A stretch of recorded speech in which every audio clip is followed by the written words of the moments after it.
চ্যাপ্টারের দ্বিতীয় ক্লাস। তো আমরা আগে গতদিন এই চ্যাপ্টারে হাইগেন্সের নীতি পড়ছি এবং হাইগেন্সের নীতি দিয়ে প্রতিফলন এবং প্রতিসরণের ব্যাখ্যাটা পড়ছি। তো আলোর অনেকগুলো ঘটনা ঘটে, প্রতিফলন, প্রতিসরণ, বিচ্ছুরণ, অপবর্তন, সমাবর্তন, ব্যতিচার। এই তিনটা নাম আমাদের নতুন শোনা, অপবর্তন, সমাবর্তন আর ব্যতিচার। তো আলোর কণা তত্ত্ব দিয়ে, মানে নিউটন যেটা প্রবর্তন করছে, তো নিউটনের এই প্রবর্তিত তত্ত্ব দিয়ে আমরা মোটামুটি এই তিনটা ঘটনা, প্রথম তিনটা ঘটনা অর্থাৎ আলোর প্রতিফলন, প্রতিসরণ, বিচ্ছুরণ, এই তিনটা ঘটনা ব্যাখ্যা করতে পারি। কিন্তু এই কণাতত্ত্ব দিয়ে আমরা সমাবর্তন, অপবর্তন, ব্যতিচার এই ঘটনাগুলো আর ব্যাখ্যা করতে পারি না। তো তখন আমরা এই তিনটা ঘটনা ব্যাখ্যা করতে পারি হচ্ছে আলোর তরঙ্গ তত্ত্ব দিয়ে, অর্থাৎ হাইগেন্স প্রিন্সিপাল দিয়ে ব্যাখ্যা করতে পারি। তো হাইগেন্স প্রিন্সিপাল দিয়ে এই তিনটা ঘটনা তো ব্যাখ্যা করা যায়, ইভেন আগের যে ঘটনাগুলো অর্থাৎ নিউটনের কণাতত্ত্ব যে ঘটনাগুলোর ব্যাখ্যা আমরা করতেছিলাম সেই ঘটনাগুলোর ব্যাখ্যাও করা যায়। তো অলরেডি আমরা প্রতিফলনের প্রমাণটা হাইগেন্সের নীতি দিয়ে করছি, আবার প্রতিসরণের প্রমাণটাও হাইগেন্সের নীতি দিয়ে করছি। তো বিচ্ছুরণের প্রমাণটা আমাদের একটু করা দরকার ছিল, কিন্তু বিচ্ছুরণের প্রমাণটা এটা তোমাদের বইতে, বা বিচ্ছুরণের যে ব্যাখ্যাটা এটা তোমাদের বইতে নাই, সিলেবাসেই নাই। এই কারণে বিচ্ছুরণটা আমরা মোটেই পড়বো না, বিচ্ছুরণটা একেবারে সিলেবাস থেকে বাদ। তাহলে এবার আমরা আলোর আরেকটা ঘটনা নিয়ে আলোচনা করব, সেটা হচ্ছে ব্যতিচার। তিনটা ঘটনা, ব্যতিচার, অপবর্তন, সমাবর্তন। মেইনলি আমরা এই অধ্যায়ে এই তিনটা ঘটনা নিয়েই আলোচনা করব, ডিটেলস আলোচনা করব। তো তার মধ্যে আজকের ক্লাসে আমরা আলোচনা করব হচ্ছে ব্যতিচার নিয়ে। তাহলে আলোর ব্যতিচার, তাহলে একটু লিখে ফেলো হেডিংটা, আলোর ব্যতিচার, interference of light, interference of light. তো ব্যতিচারটা কি, এই জিনিসটা আগে আমাদের একটু খুব ভালো করে বুঝতে হবে। মানে আমরা হয়তো ব্যতিচারের নাম শুনছি, বা এখন মোটামুটি ব্যতিচারের নামটা শুনলাম, কিন্তু ব্যতিচার ঘটনাটা কি এটা তো আমরা অত ভালো করে জানি না। প্রতিফলন কি, প্রতিসরণ কি এটা আমরা জানি, কিন্তু ব্যতিচারটা কি এটা আমরা কিন্তু এভাবে জানি না। তো ব্যতিচার বোঝার জন্য আমাদের দুইটা জিনিস বুঝতে হবে, তরঙ্গ শীর্ষ আর তরঙ্গ খাজ। এই দুইটা জিনিস ভালো করে বুঝতে হবে। ব্যতিচারটা হচ্ছে আলোক তরঙ্গের উপরিপাতনের একটা উদাহরণ। আমরা তরঙ্গের উপরিপাতনের অনেকগুলো উদাহরণ কিন্তু অলরেডি পড়ে আসছি। কোথায় পড়ছি? শব্দ তরঙ্গ অধ্যায়, ফার্স্ট পার্টের যে শব্দ তরঙ্গ 8 নম্বর যে চ্যাপ্টারটা ছিল, সেখানে কিন্তু আমরা তরঙ্গের উপরিপাতনের অনেকগুলো উদাহরণ পড়ে আসছি। তো ওইখানে আলোচনা করা দুইটা উদাহরণ, একটা হচ্ছে বিট এবং আর একটা হচ্ছে স্থির তরঙ্গ। তো এটা ছিল হচ্ছে শব্দ তরঙ্গের উপরিপাতনের উদাহরণ। বিট কখন তৈরি হয়? যখন দুইটা শব্দ উৎস থেকে মোটামুটি প্রায় সেম কম্পাঙ্কের, মানে তাদের একটা ফ্রিকোয়েন্সির পার্থক্য থাকবে। এরকম ফ্রিকোয়েন্সির পার্থক্য থাকলে দুইটা শব্দ উৎস থেকে যদি একই সময়ে শব্দ তরঙ্গ নির্গত করা হয়, তাহলে একটা নির্দিষ্ট সময়ে কোথাও শব্দের উচ্চতা তৈরি হয়, আবার শব্দের নিম্নতা তৈরি হয়। তাহলে একটা নির্দিষ্ট সময়ে নির্দিষ্ট সংখ্যক বিট শোনা যায়। মানে আমি একবার শব্দ শুনবো, আর একবার শব্দ শুনবো না, আবার শুনবো, আবার শুনবো না। তাহলে নির্দিষ্ট সময় দেখা যাবে কি আমি নির্দিষ্ট সংখ্যক বিট শুনতে পাবো। তো একক সময় আমি যতগুলো বিট শুনতে পারি সেটাকে বলা হয়েছে বিটের হার। তাহলে শব্দ তরঙ্গের এই উপরিপাতনের জন্য শর্ত হচ্ছে ফ্রিকোয়েন্সিটা আলাদা হতে হবে। তাহলে যদি ফ্রিকোয়েন্সি আলাদা হয়, তাহলে দুইটা শব্দ তরঙ্গের উপরিপাতনের ফলে বিট তৈরি হবে। এটা ছিল শব্দ তরঙ্গের উপরিপাতনের একটা উদাহরণ। শব্দ তরঙ্গের উপরিপাতনের আরও একটা উদাহরণ ছিল, তো সেটা হচ্ছে স্থির তরঙ্গ। স্থির তরঙ্গ কখন তৈরি হয়? যদি একটা শব্দ তরঙ্গ ডান দিক থেকে বাম দিকে যায় এবং সেম ধরনের আর একটা শব্দ তরঙ্গ যদি উল্টা আসে, ডান দিক থেকে আগে বাম দিকে গেছিল, এবার বাম দিক থেকে ডান দিকে আসবে, এভাবে যদি আসে, তাহলে দুইটা একই ধরনের তরঙ্গ পরস্পরের উপর উপরিপাতিত হয়ে স্থির তরঙ্গ তৈরি করে। তো এই ক্ষেত্রে এই লব্ধি তরঙ্গের উপরে কোথাও সুস্পন্দ বিন্দু তৈরি হয়, কোথাও নিস্পন্দন বিন্দু তৈরি হয়। তাহলে এইভাবে শব্দ তরঙ্গের উপরিপাতনের ফলে স্থির তরঙ্গ তৈরি হয়। তাহলে স্থির তরঙ্গ এবং বিট হচ্ছে শব্দ তরঙ্গের উপরিপাতনের দুইটা উদাহরণ। আমরা আজকে পড়বো হচ্ছে ব্যতিচার, এটাও তরঙ্গের উপরিপাতনের একটা উদাহরণ। তো এখানে এই যে শব্দ তরঙ্গের উপরিপাতনেও কিন্তু ব্যতিচার তৈরি হয়, আবার আলোক তরঙ্গের উপরিপাতনেও আমাদের ব্যতিচার তৈরি হয়। তো আমরা এখানে তো আর শব্দ তরঙ্গের উপরিপাতনে ব্যতিচার পড়বো না, কারণ এটা হচ্ছে ভৌত আলোক বিজ্ঞান, আলোর অধ্যায়। তাহলে আলোক তরঙ্গের উপরিপাতনের ফলে যে ব্যতিচার সৃষ্টি হবে সেটা নিয়ে কিন্তু আমরা আজকে আলোচনা করব। এখন তোমরা বলতে পারো তাহলে শব্দের ক্ষেত্রে কি ব্যতিচার তৈরি হয় না? উত্তর হচ্ছে হ্যাঁ, শব্দের ক্ষেত্রে ব্যতিচার তৈরি হয়। পুরানো সিলেবাসে তোমাদের তো নতুন সিলেবাসের বই, পুরানো সিলেবাসের বইতে শব্দ তরঙ্গের ক্ষেত্রে ব্যতিচারটা আলোচনা করা ছিল।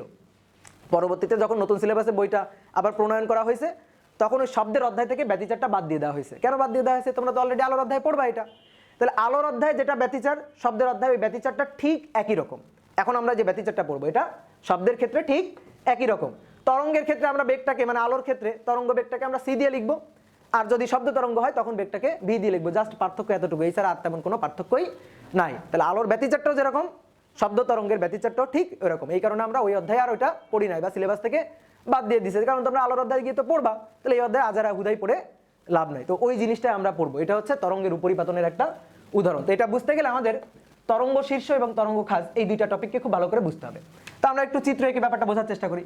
মনে করো এইটা হচ্ছে একটা আলোক উৎস, একটা লাইট সোর্স। তাহলে এইখান থেকে নির্গত তরঙ্গ চারিদিকে সঞ্চালিত হবে 3D ভাবে, শুধুমাত্র একটা তলে তো নির্গত হবে না, চারিদিকে সঞ্চালিত হবে 3D ভাবে সঞ্চালিত হবে, গলীয় তল তৈরি করবে। তরঙ্গমুখ কেমন হবে? গলীয়, একটা বিন্দু উৎসের জন্য।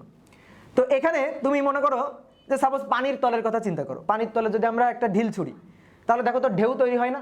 তাহলে ঢেউ তৈরি হয়ে সেই ঢেউ কিন্তু চারিদিকে ছড়ায় পড়ে আস্তে আস্তে কিনারার দিকে আগাইতে থাকে। এই ঢেউয়ের দেখবা একটা চূড়া তৈরি হয় আর একটা খাজ তৈরি হয়। এই চূড়াগুলাকে বলা হচ্ছে তরঙ্গ চূড়া বা তরঙ্গ শীর্ষ, আর খাজগুলাকে বলা হচ্ছে তরঙ্গ খাজ। তো এটা হচ্ছে উৎস, এই উৎস থেকে আলোক তরঙ্গ নির্গত হচ্ছে। তাহলে এই যে আমি কালো কালি দিয়ে এই চূড়া বুঝাচ্ছি যে এইটা হচ্ছে একটা তরঙ্গ চূড়া, মানে ঢেউয়ের চূড়াটা। আর এরপরে লাল কালি দিয়ে এটা আমি হচ্ছে তরঙ্গ খাজ বুঝাচ্ছি যে এইটা হচ্ছে একটা তরঙ্গ খাজ। এর পরবর্তীতে আবারও এই যে কালো কালি দিয়ে একটা তরঙ্গ চূড়া এবং লাল কালি দিয়ে একটা তরঙ্গ খাজ। এইভাবে এই উৎস থেকে নির্গত তরঙ্গ আস্তে আস্তে অগ্রসর হয়ে সামনের দিকে যাইতে থাকবে। এখান থেকে এই যে উৎস, এই উৎস থেকে নির্গত তরঙ্গ, দেখো আমি দুইটা তরঙ্গ আঁকি। কালোটা কি ছিল? তরঙ্গ শীর্ষ, ঠিক আছে, আর লালটা কি ছিল? তরঙ্গ খাজ। তাহলে ওইভাবে আঁকি যে এই যে এখান থেকে নির্গত তরঙ্গ, এটা হচ্ছে যে শীর্ষ, তারপর এটা হচ্ছে খাজ, আবার এটা হচ্ছে শীর্ষ, এটা হচ্ছে খাজ। আমি এখানে দুইটা তরঙ্গ আঁকতেছি। এই একটা তরঙ্গ এই যে সামনের দিকে অগ্রসর হচ্ছে, এখানে আর একটা তরঙ্গ একটু আঁকতেছি যে এই যে তরঙ্গ শীর্ষ, তরঙ্গ খাজ, আবার এই যে তরঙ্গ শীর্ষ, আবার তরঙ্গ খাজ। এইভাবে এই যে তরঙ্গগুলা সামনের দিকে অগ্রসর হচ্ছে। তাহলে দেখো একটা তরঙ্গ শীর্ষের উপর যতগুলো বিন্দু আছে সবগুলো কিন্তু সমদশা সম্পন্ন কণা, কারণ তরঙ্গ শীর্ষ হচ্ছে একটা তরঙ্গমুখ, আর তরঙ্গমুখের উপর অবস্থিত সকল কণাই সমদশা সম্পন্ন কণা। আমার কথাটা কি বোঝা গেল? দেখো তো একটু এঁকে বুঝাই। এইটা হচ্ছে একটা তরঙ্গ শীর্ষ, ঢেউয়ের শীর্ষ। তাহলে এর উপর অবস্থিত এই সবগুলো কণাই অবশ্যই সমদশা সম্পন্ন কণা, কারণ এটা হচ্ছে একটা তরঙ্গমুখ। আর গত ক্লাসে তো আমরা তরঙ্গমুখ পড়ছি, তো তরঙ্গমুখের সংজ্ঞাটাই তো ছিল এরকম যে সমদশা সম্পন্ন কণার গতিপথ বা সঞ্চারপথ, সেটাকেই বলা হয় তরঙ্গমুখ। তাহলে এই তরঙ্গ শীর্ষের উপর যতগুলো বিন্দু আছে সবগুলাই সমদশা সম্পন্ন কণা। ঠিক একইভাবে এই তরঙ্গ খাজের উপর যতগুলো বিন্দু আছে এই সবগুলো বিন্দু সমদশা সম্পন্ন কণা। বোঝা গেল ব্যাপারটা? তাহলে আমরা একটু এখানে তীর চিহ্ন দিয়ে লিখে রাখি। এই যে লালটা দিয়ে, এটা দিয়ে আমরা বুঝাচ্ছি তরঙ্গ খাজ, তরঙ্গ খাজ, আর কালো এটা দিয়ে আমরা বুঝাচ্ছি তরঙ্গ শীর্ষ, তরঙ্গ শীর্ষ। এইভাবে এই তরঙ্গ অগ্রসর হয়ে সামনের দিকে যাচ্ছে। বোঝা গেল ব্যাপারটা? তাহলে তরঙ্গ শীর্ষ এবং তরঙ্গ খাজটা কিন্তু আমরা বুঝতে পারছি। এবার আমরা তো ব্যতিচার পড়তে চাই। ব্যতিচার হচ্ছে তরঙ্গের উপরিপাতনের একটা উদাহরণ। তো একটা তরঙ্গ নিজে নিজে কি নিজের উপরে উপরিপাতিত হতে পারে? মানে একটা তরঙ্গ উৎস, এটা কি নিজের উপর উপরিপাতিত হতে পারে? তাহলে অবশ্যই এখানে আমার আরো একটা তরঙ্গ লাগবে। তাহলে এরকম দুইটা তরঙ্গ উৎস যদি আমি পাশাপাশি রাখি এবং দুইটা তরঙ্গ উৎস থেকে যদি তরঙ্গ ইমিট হয়, তাহলে এই দুইটা তরঙ্গ পরস্পরের উপর উপরিপাতিত হবে এবং উপরিপাতিত হয়ে, তরঙ্গ উপরিপাতিত হয়ে কখনো কোনো বিন্দুতে সমদশায় মিলিত হবে আর কখনো কোনো বিন্দুতে বিপরীত দশায় মিলিত হবে। যখন দুইটা তরঙ্গ পরস্পরের সাথে সমদশায় কোনো বিন্দুতে মিলিত হবে, তাহলে সেখানে দুইটা তরঙ্গের লব্ধি বিস্তারটা হবে সর্বোচ্চ, এবং লব্ধি বিস্তারটা যদি সর্বোচ্চ হয় তাহলে সেই পয়েন্টে লব্ধি তীব্রতা মানে ইন্টেন্সিটি অর্থাৎ প্রাবল্য এটাও হবে সর্বোচ্চ। তাহলে আলোর ক্ষেত্রে ব্যাপারটা চিন্তা করো, আলোর ক্ষেত্রে দুইটা তরঙ্গ সমদশায় মিলল, সমদশায় মিললে লব্ধি বিস্তার সবচেয়ে বেশি, এবং আলোক তরঙ্গের ক্ষেত্রে ইন্টেন্সিটিটা হবে সবচেয়ে বেশি, তীব্রতাটা হবে সবচেয়ে বেশি। তাহলে আলোর তীব্রতা যদি সবচেয়ে বেশি হয় কোনো একটা বিন্দুতে, তাহলে সেই বিন্দুটা অনেক আলোকোজ্জ্বল একটা বিন্দু হবে না? তার মানে আমি একটা উজ্জ্বল বিন্দু দেখতে পাবো। যদি এরকম হয় উল্টা ঘটনাটা ঘটে যে একটা তরঙ্গ একটা আরেকটা তরঙ্গের উপরে উপরিপাতিত হচ্ছে, তো এবার উপরিপাতিত হচ্ছে মনে করো যে কোনো একটা পয়েন্টে বিপরীত দশায়, তাহলে বিপরীত দশায় যদি মিলিত হয় সেই ক্ষেত্রে যে বিস্তারটা সেটা হবে সবচেয়ে কম অর্থাৎ মিনিমাম, এবং বিস্তার যদি মিনিমাম হয় তাহলে ইন্টেন্সিটিটা হবে মিনিমাম। আর ইন্টেন্সিটি যদি মিনিমাম হয় বা ইন্টেন্সিটি যদি শূন্য হয়, ইন্টেন্সিটি আলোর ইন্টেন্সিটি হচ্ছে শূন্য, তার মানে কি ওখানে কোনো আলো আছে? তাহলে আমি বললাম যে কোনো একটা জায়গায় আলোর ইন্টেন্সিটি আলোর প্রাবল্য তীব্রতা শূন্য, তার মানে কি ওখানে আলোর কোনো অস্তিত্ব নাই। তাহলে আলোর অনুপস্থিতি সেটা কি? অন্ধকার। তাহলে সেখানে আমি কেমন বিন্দু পাবো? অন্ধকার বিন্দু পাবো। এভাবে আমি কোনো একটা তলের উপর, যে একটা তলের উপর যখন দুইটা তরঙ্গ সমদশায় মিলবে উজ্জ্বল বিন্দু পাবো, ইন্টেন্সিটি বেশি, আবার যখন বিপরীত দশায় মিলবে অন্ধকার বিন্দু পাবো, ইন্টেন্সিটি কম। এইভাবে তরঙ্গের তীব্রতার পর্যায়ক্রমিক হ্রাস বৃদ্ধি হবে। এই ঘটনাটাকে বলা হচ্ছে ব্যতিচার। এই যে ঘটনাটা এটাকে বলা হচ্ছে ব্যতিচার। তো ওইটা এই এখন যে কথাবার্তাগুলো আমি বললাম এই জিনিসগুলাই ওইটাই আমরা এখন একে একে জিনিসগুলো বুঝবো। তাহলে তরঙ্গের উপরিপাতনের নীতি। তো এখানে দেখো আমি একটু চিত্র আঁকতেছি। মনে করো এখানে একটা তরঙ্গ এভাবে আছে, এই হচ্ছে একটা তরঙ্গ, এর নিচে আমি আরো একটা তরঙ্গ আঁকলাম, দুইটা তরঙ্গ আঁকলাম, এই হচ্ছে আর একটা তরঙ্গ। এই দুইটা তরঙ্গ যদি পরস্পরের উপর উপরিপাতিত হয়, আমি যদি বলি যে দুইটা তরঙ্গ পরস্পরের উপর উপরিপাতিত হয়েছে, তাহলে বলো তো তারা সমদশায় উপরিপাতিত হয়েছে নাকি বিপরীত দশায় উপরিপাতিত হয়েছে? তারা সমদশায় উপরিপাতিত হয়েছে। তুমি এই তরঙ্গ সঞ্চালনের পথে তুমি একটা তল চিন্তা করো, সাপোজ এইটা হচ্ছে একটা তল, এই তল চিন্তা করো। তাহলে এই তলে দেখো এই যে তরঙ্গটা এটা উপরের দিকে, অর্থাৎ এটা হচ্ছে তরঙ্গ চূড়া শীর্ষ, আবার এটাও তরঙ্গ চূড়া, তাহলে চূড়ায় চূড়ায় মিলছে, তাহলে সেটা হচ্ছে সমদশা। এখন তুমি যদি বলতে আচ্ছা এই তলটা আমি চিন্তা করবো না, আমি এই তলটা চিন্তা করবো, কোনো সমস্যা নেই, এটাও তুমি চিন্তা করতে পারো। তাহলে এই ক্ষেত্রে দেখো এই যে তরঙ্গটা নিচের দিকে খাজ, এই তরঙ্গটা নিচের দিকে খাজ, তাহলে দুটাই তো একই দিকে নিচের দিকে খাজে, তাহলে খাজের সাথে খাজ মিলছে, তাহলে তরঙ্গ খাজের সাথে যদি তরঙ্গ খাজ মিলে তাহলে সেই ক্ষেত্রেও সমদশা। তাহলে খাজের সাথে খাজ সমদশা, চূড়ার সাথে চূড়া সমদশা, তাহলে এই ক্ষেত্রে সমদশায় মিলিত হয়েছে। তাহলে এই ক্ষেত্রে লব্ধি ইন্টেন্সিটিটা হবে সবচেয়ে বেশি, লব্ধি তীব্রতাটা সেটা হবে সবচেয়ে বেশি, বা লব্ধি যে বিস্তারটা সেটা হবে সবচেয়ে বেশি। তাহলে আমরা একটু চিত্র রাখি।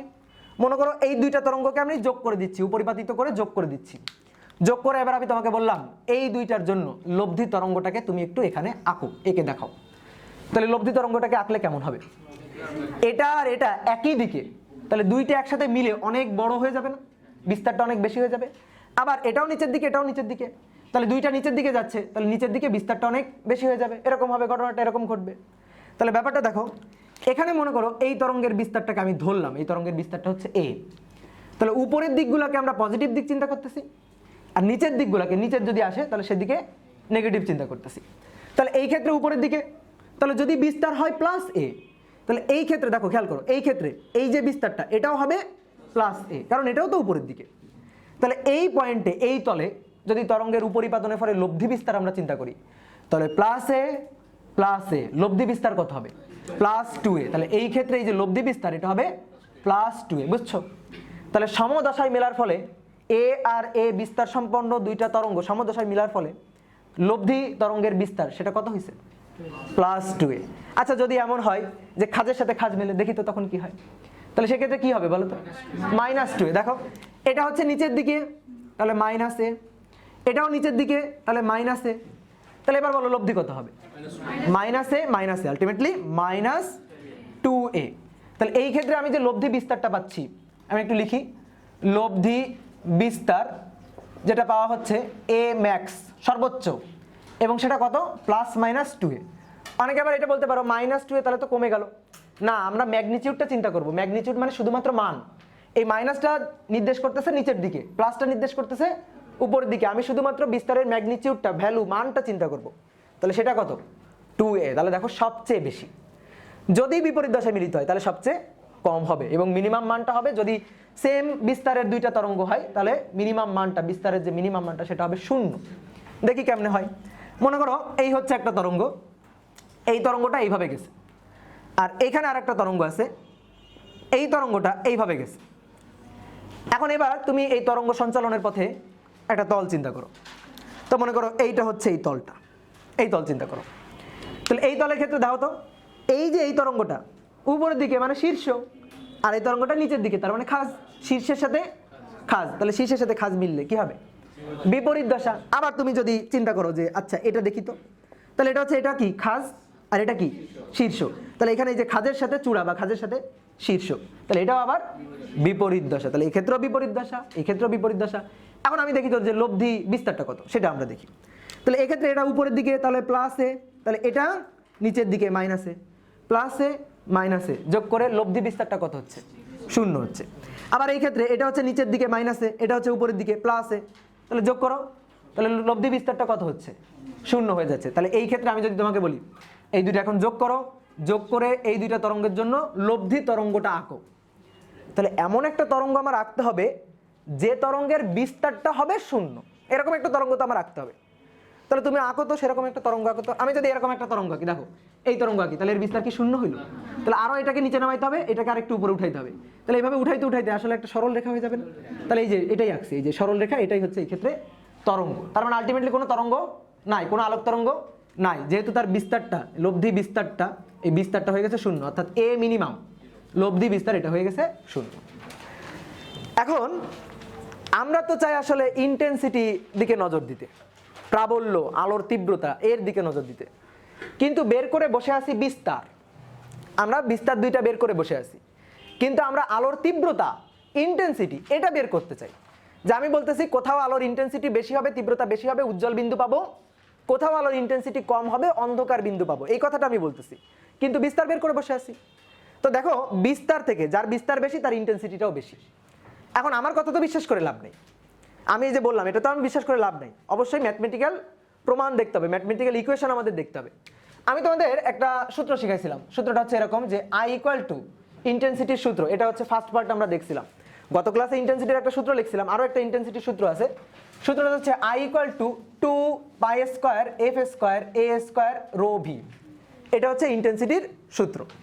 তাহলে তুমি দেখো, খেয়াল করো, তুমি দেখো এই ক্ষেত্রে এই যে কোনো একটা তরঙ্গের ইন্টেন্সিটি, সেই ইন্টেন্সিটিটা ডিপেন্ড করে হচ্ছে এই কয়টা রাশির উপর, তরঙ্গের ফ্রিকোয়েন্সির উপর ডিপেন্ড করে, বিস্তারের উপর ডিপেন্ড করে, মাধ্যমের ঘনত্বের উপরে ডিপেন্ড করে, মাধ্যমের বেগের উপর ডিপেন্ড করে। এইবার দেখো আমরা তরঙ্গের উপরিপাতন পড়বো না, তো মনে করো কোনো একটা মাধ্যমে দুইটা উৎস পাশাপাশি আছে, তরঙ্গের উপরিপাতনে একটা উৎস দিয়ে বা একটা তরঙ্গ দিয়ে তার উপরিপাতন হয় না, কয়টা লাগে? অ্যাটলিস্ট দুইটা আমার লাগবে, বা দুইয়ের অধিক আমাদের লাগবে, মানে একের অধিক আমাদের লাগবে। তাহলে এই ক্ষেত্রে মনে করো এই হচ্ছে একটা উৎস আর এই হচ্ছে একটা উৎস, দুইটা উৎস এভাবে পাশাপাশি রাখা আছে, এই উৎসটার নাম দিলাম এটা হচ্ছে S1, এই উৎসটার নাম দিলাম এটা হচ্ছে S2। তাহলে এই উৎস থেকে তরঙ্গ নির্গত হচ্ছে, এই উৎস থেকেও তরঙ্গ নির্গত হচ্ছে, তাহলে আমি এখন এই উৎস থেকে নির্গত তরঙ্গ আঁকবো, এই উৎস থেকে নির্গত তরঙ্গ আঁকবো, তাহলে এইভাবে আঁকতে হবে না আমার, তরঙ্গ শীর্ষ তরঙ্গ খাস দিয়ে আঁকতে হবে। তা আমরা চিত্রটাকে আর এত ভালো করব না, আমরা জাস্ট একটা পোর্শন, এই যে সামনের দিকের পোর্শনটাই আঁকবো। তাহলে এই উৎস থেকে নির্গত তরঙ্গের জন্য এইটা হচ্ছে একটা তরঙ্গ শীর্ষ, বুঝতে পারছো? একটা হচ্ছে লালডা আর একটা হচ্ছে কালাডা, ওই যে বলো না লালডা না কালাডা এরকম। তাহলে এই যে কালা যেটা সেটা হচ্ছে শীর্ষ, আর লাল যেটা সেটা হচ্ছে খাজ। তাহলে এইটা হচ্ছে এই যে শীর্ষ, তারপরে এইটা হচ্ছে খাজ, আবার একটা শীর্ষ, তারপরে আবার একটা খাজ, এভাবে যাইতে থাকবে যে একটা শীর্ষ একটা খাজ, একটা শীর্ষ একটা খাজ। তা আমি কিন্তু S1 এর জন্য আঁকছি, S2 এর জন্য কিন্তু এখনো আঁকি নাই, এবার আবার S2 এর জন্য আঁকতে হবে। তাহলে S2 এর জন্য সংকোচ না করে S2 এর জন্য আমরা এঁকে ফেলি। তাহলে এইটা হচ্ছে শীর্ষ, হ্যাঁ, এরপরে এইটা হচ্ছে আর একটা খাজ, আবার একটা শীর্ষ, আবার একটা খাজ, আবার একটা শীর্ষ, আবার একটা খাজ, এই যে আঁকলাম, অনেকগুলো আঁকছি আর না আঁকি। এবার তুমি দেখো তো দুইটা উৎস থেকে নির্গত তরঙ্গ পরস্পরের উপর উপরিপাতিত হয়েছে কিনা, বোঝা যায় যে পরস্পরের উপর উপরিপাতিত হয়েছে।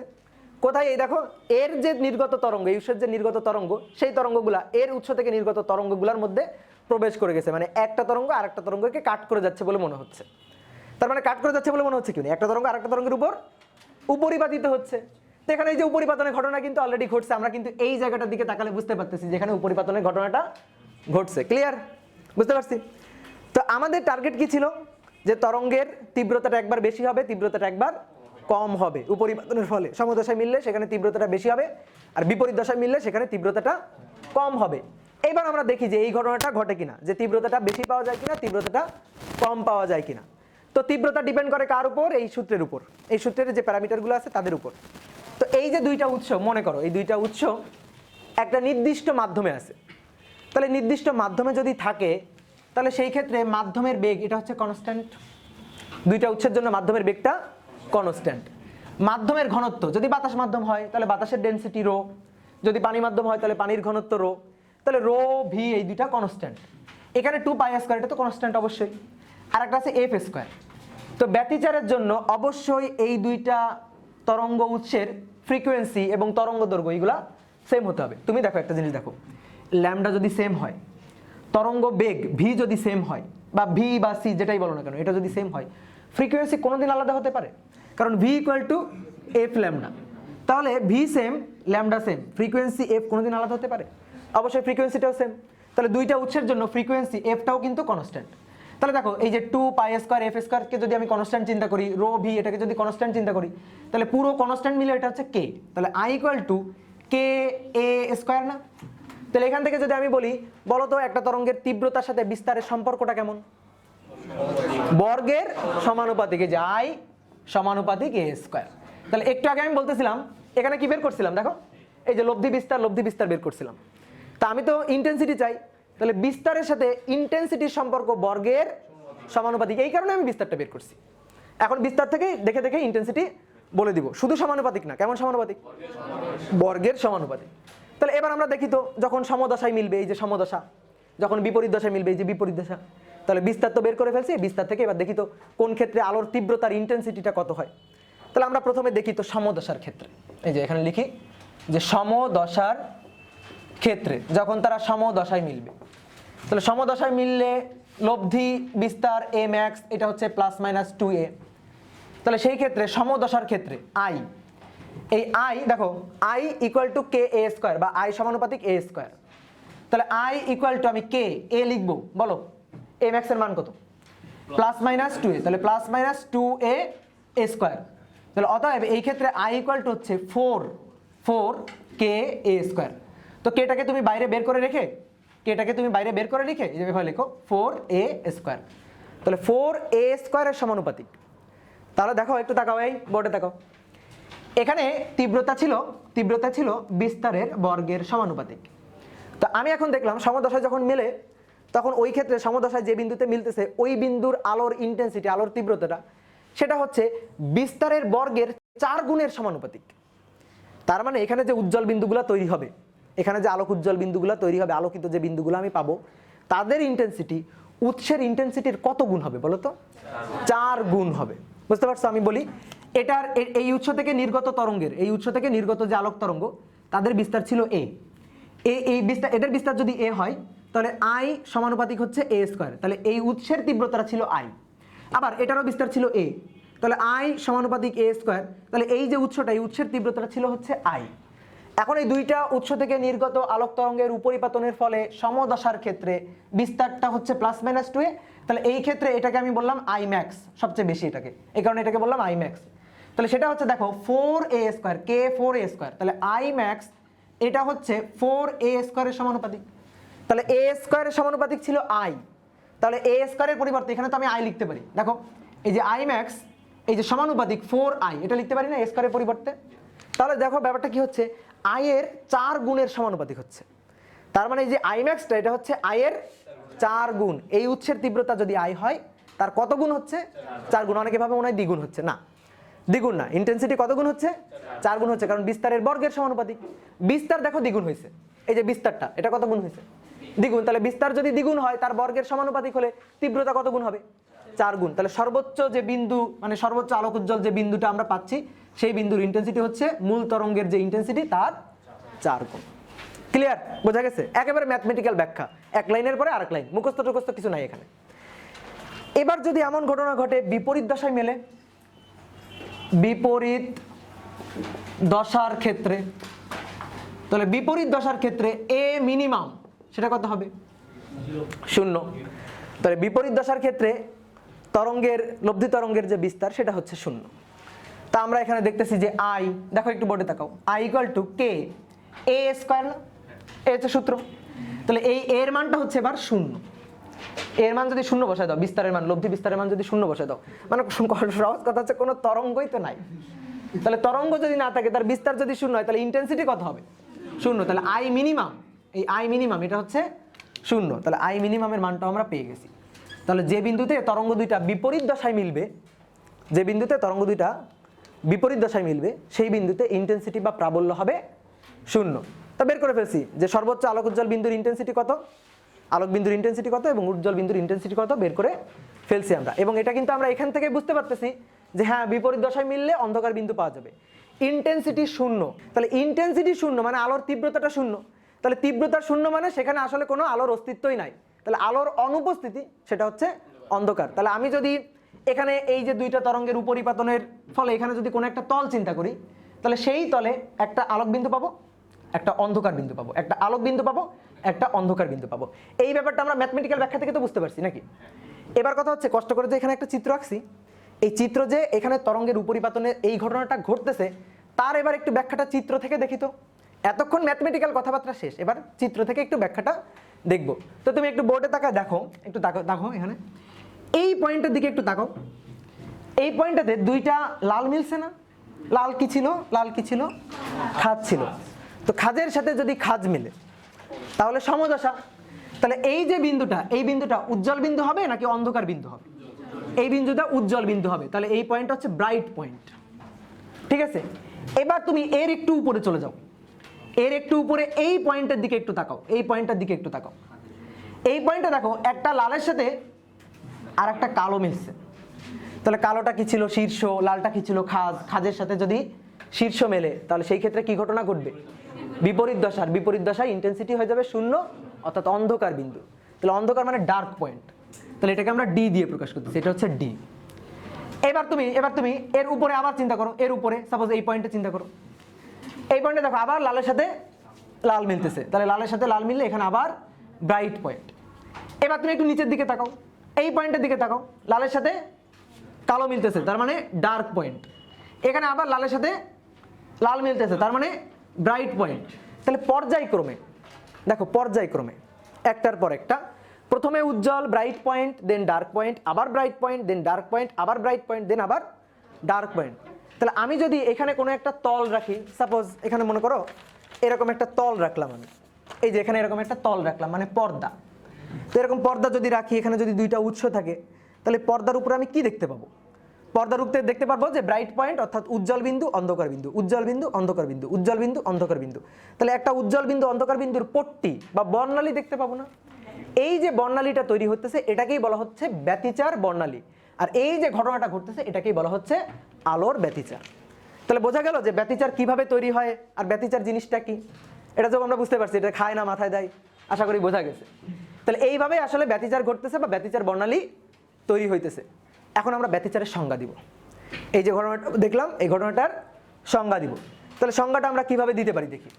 এখানে যদি একটা তল স্থাপন করি, একটু তাকাও, এখানে যদি একটা তল স্থাপন করি তাহলে সেই তলে আমি এরকম দেখতে পারবো। মনে করো এটা হচ্ছে সেই তলটা, এই তলে এই আলোক বিন্দু বা অন্ধকার বিন্দুগুলো আমি এভাবে দেখতে পারবো যে এটা হচ্ছে একটা আলোক বিন্দু, তারপরে এটা হচ্ছে একটা অন্ধকার বিন্দু, আবার এটা হচ্ছে একটা আলোক বিন্দু, তারপরে এইটা হচ্ছে অন্ধকার বিন্দু।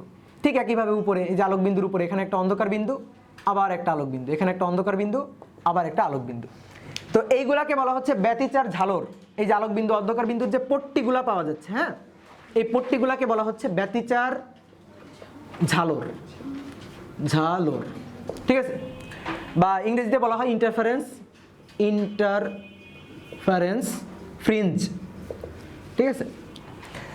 আর এই যে প্রত্যেকটা এই যে পট্টির মতো না এগুলো দেখতে, এই প্রত্যেকটা পট্টিকে বলা হয় ডোরা। যে এইগুলা হচ্ছে এক একটা ডোরা। ডোরা আসলে কিভাবে আসলো? এই জিনিসটা দেখতে অনেকটা হচ্ছে জেব্রা ক্রসিং এর মতো না? জেব্রা বা বাঘের গায়ে ডোরা কাটা থাকে না? তো এখান থেকে আসছে এই যে এইগুলা হচ্ছে এক একটা ডোরা। এটা হচ্ছে একটা অন্ধকার ডোরা আর এটা হচ্ছে একটা উজ্জ্বল ডোরা।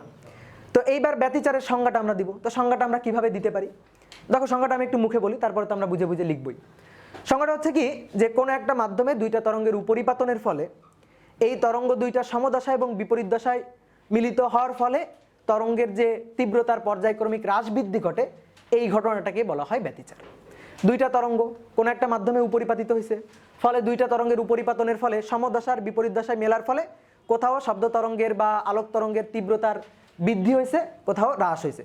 তাহলে এই যে পর্যায়ক্রমিক হ্রাস বৃদ্ধি, এই ঘটনাটাই হচ্ছে ব্যতিচার। তো আলোর ক্ষেত্রেও এটা হতে পারে, শব্দের ক্ষেত্রেও এটা হতে পারে। তো আলোর ক্ষেত্রে হলে তো আমি এরকম অন্ধকার বিন্দু আলোক বিন্দু দেখতে পাবো। শব্দের ক্ষেত্রে হলে কি হবে? যদি শব্দের ক্ষেত্রে ঘটনাটা ঘটে তাহলে কি হবে? তাহলে আমি শব্দ শুনতে পাবো, শব্দ শুনতে পাবো না। এখন কথা হচ্ছে কি, আমার এক জায়গায় দাঁড়ায় থাকলে কিন্তু হবে না। আমি যদি এক জায়গায় দাঁড়ায় থাকি তাহলে আমি কন্টিনিউয়াসলি হয় শব্দ শুনে যাব, নয়তো শব্দ শুনবো না। আমার হাঁটতে হবে। কিভাবে হাঁটতে হবে? মনে করো আমি এখানে দাঁড়ায় আছি, শব্দ শুনছি। মনে করো ওইখানে দুইটা শব্দ উৎস আছে, এখানে সামনে দুইটা শব্দ উৎস আছে, আমি এখানে দাঁড়ায় আছি, শব্দ শুনছি। একটু সামনে আগালাম, শব্দ শুনলাম না। আর একটু সামনে আগালাম, শব্দ শুনলাম। আর একটু সামনে আগালাম, শব্দ শুনলাম না। এরকম ঘটনা ঘটবে। মানে এই দেখো, এই জেব্রা ক্রসিং এর দিকে তাকাও, এখানে আসি, শব্দ শুনি নাই।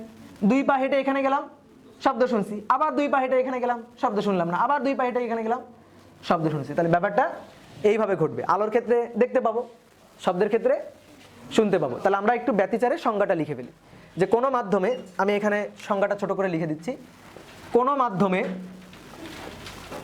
মাধ্যমে তরঙ্গের উপরিপাতনের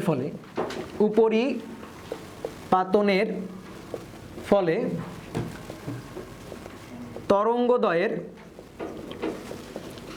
সমদশা এবং বিপরীত দশায় মিলিত হওয়ার জন্য লব্ধি তরঙ্গের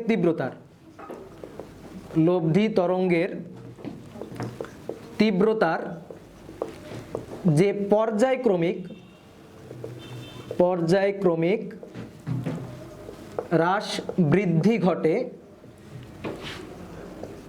তাকে ব্যতিচার বলে।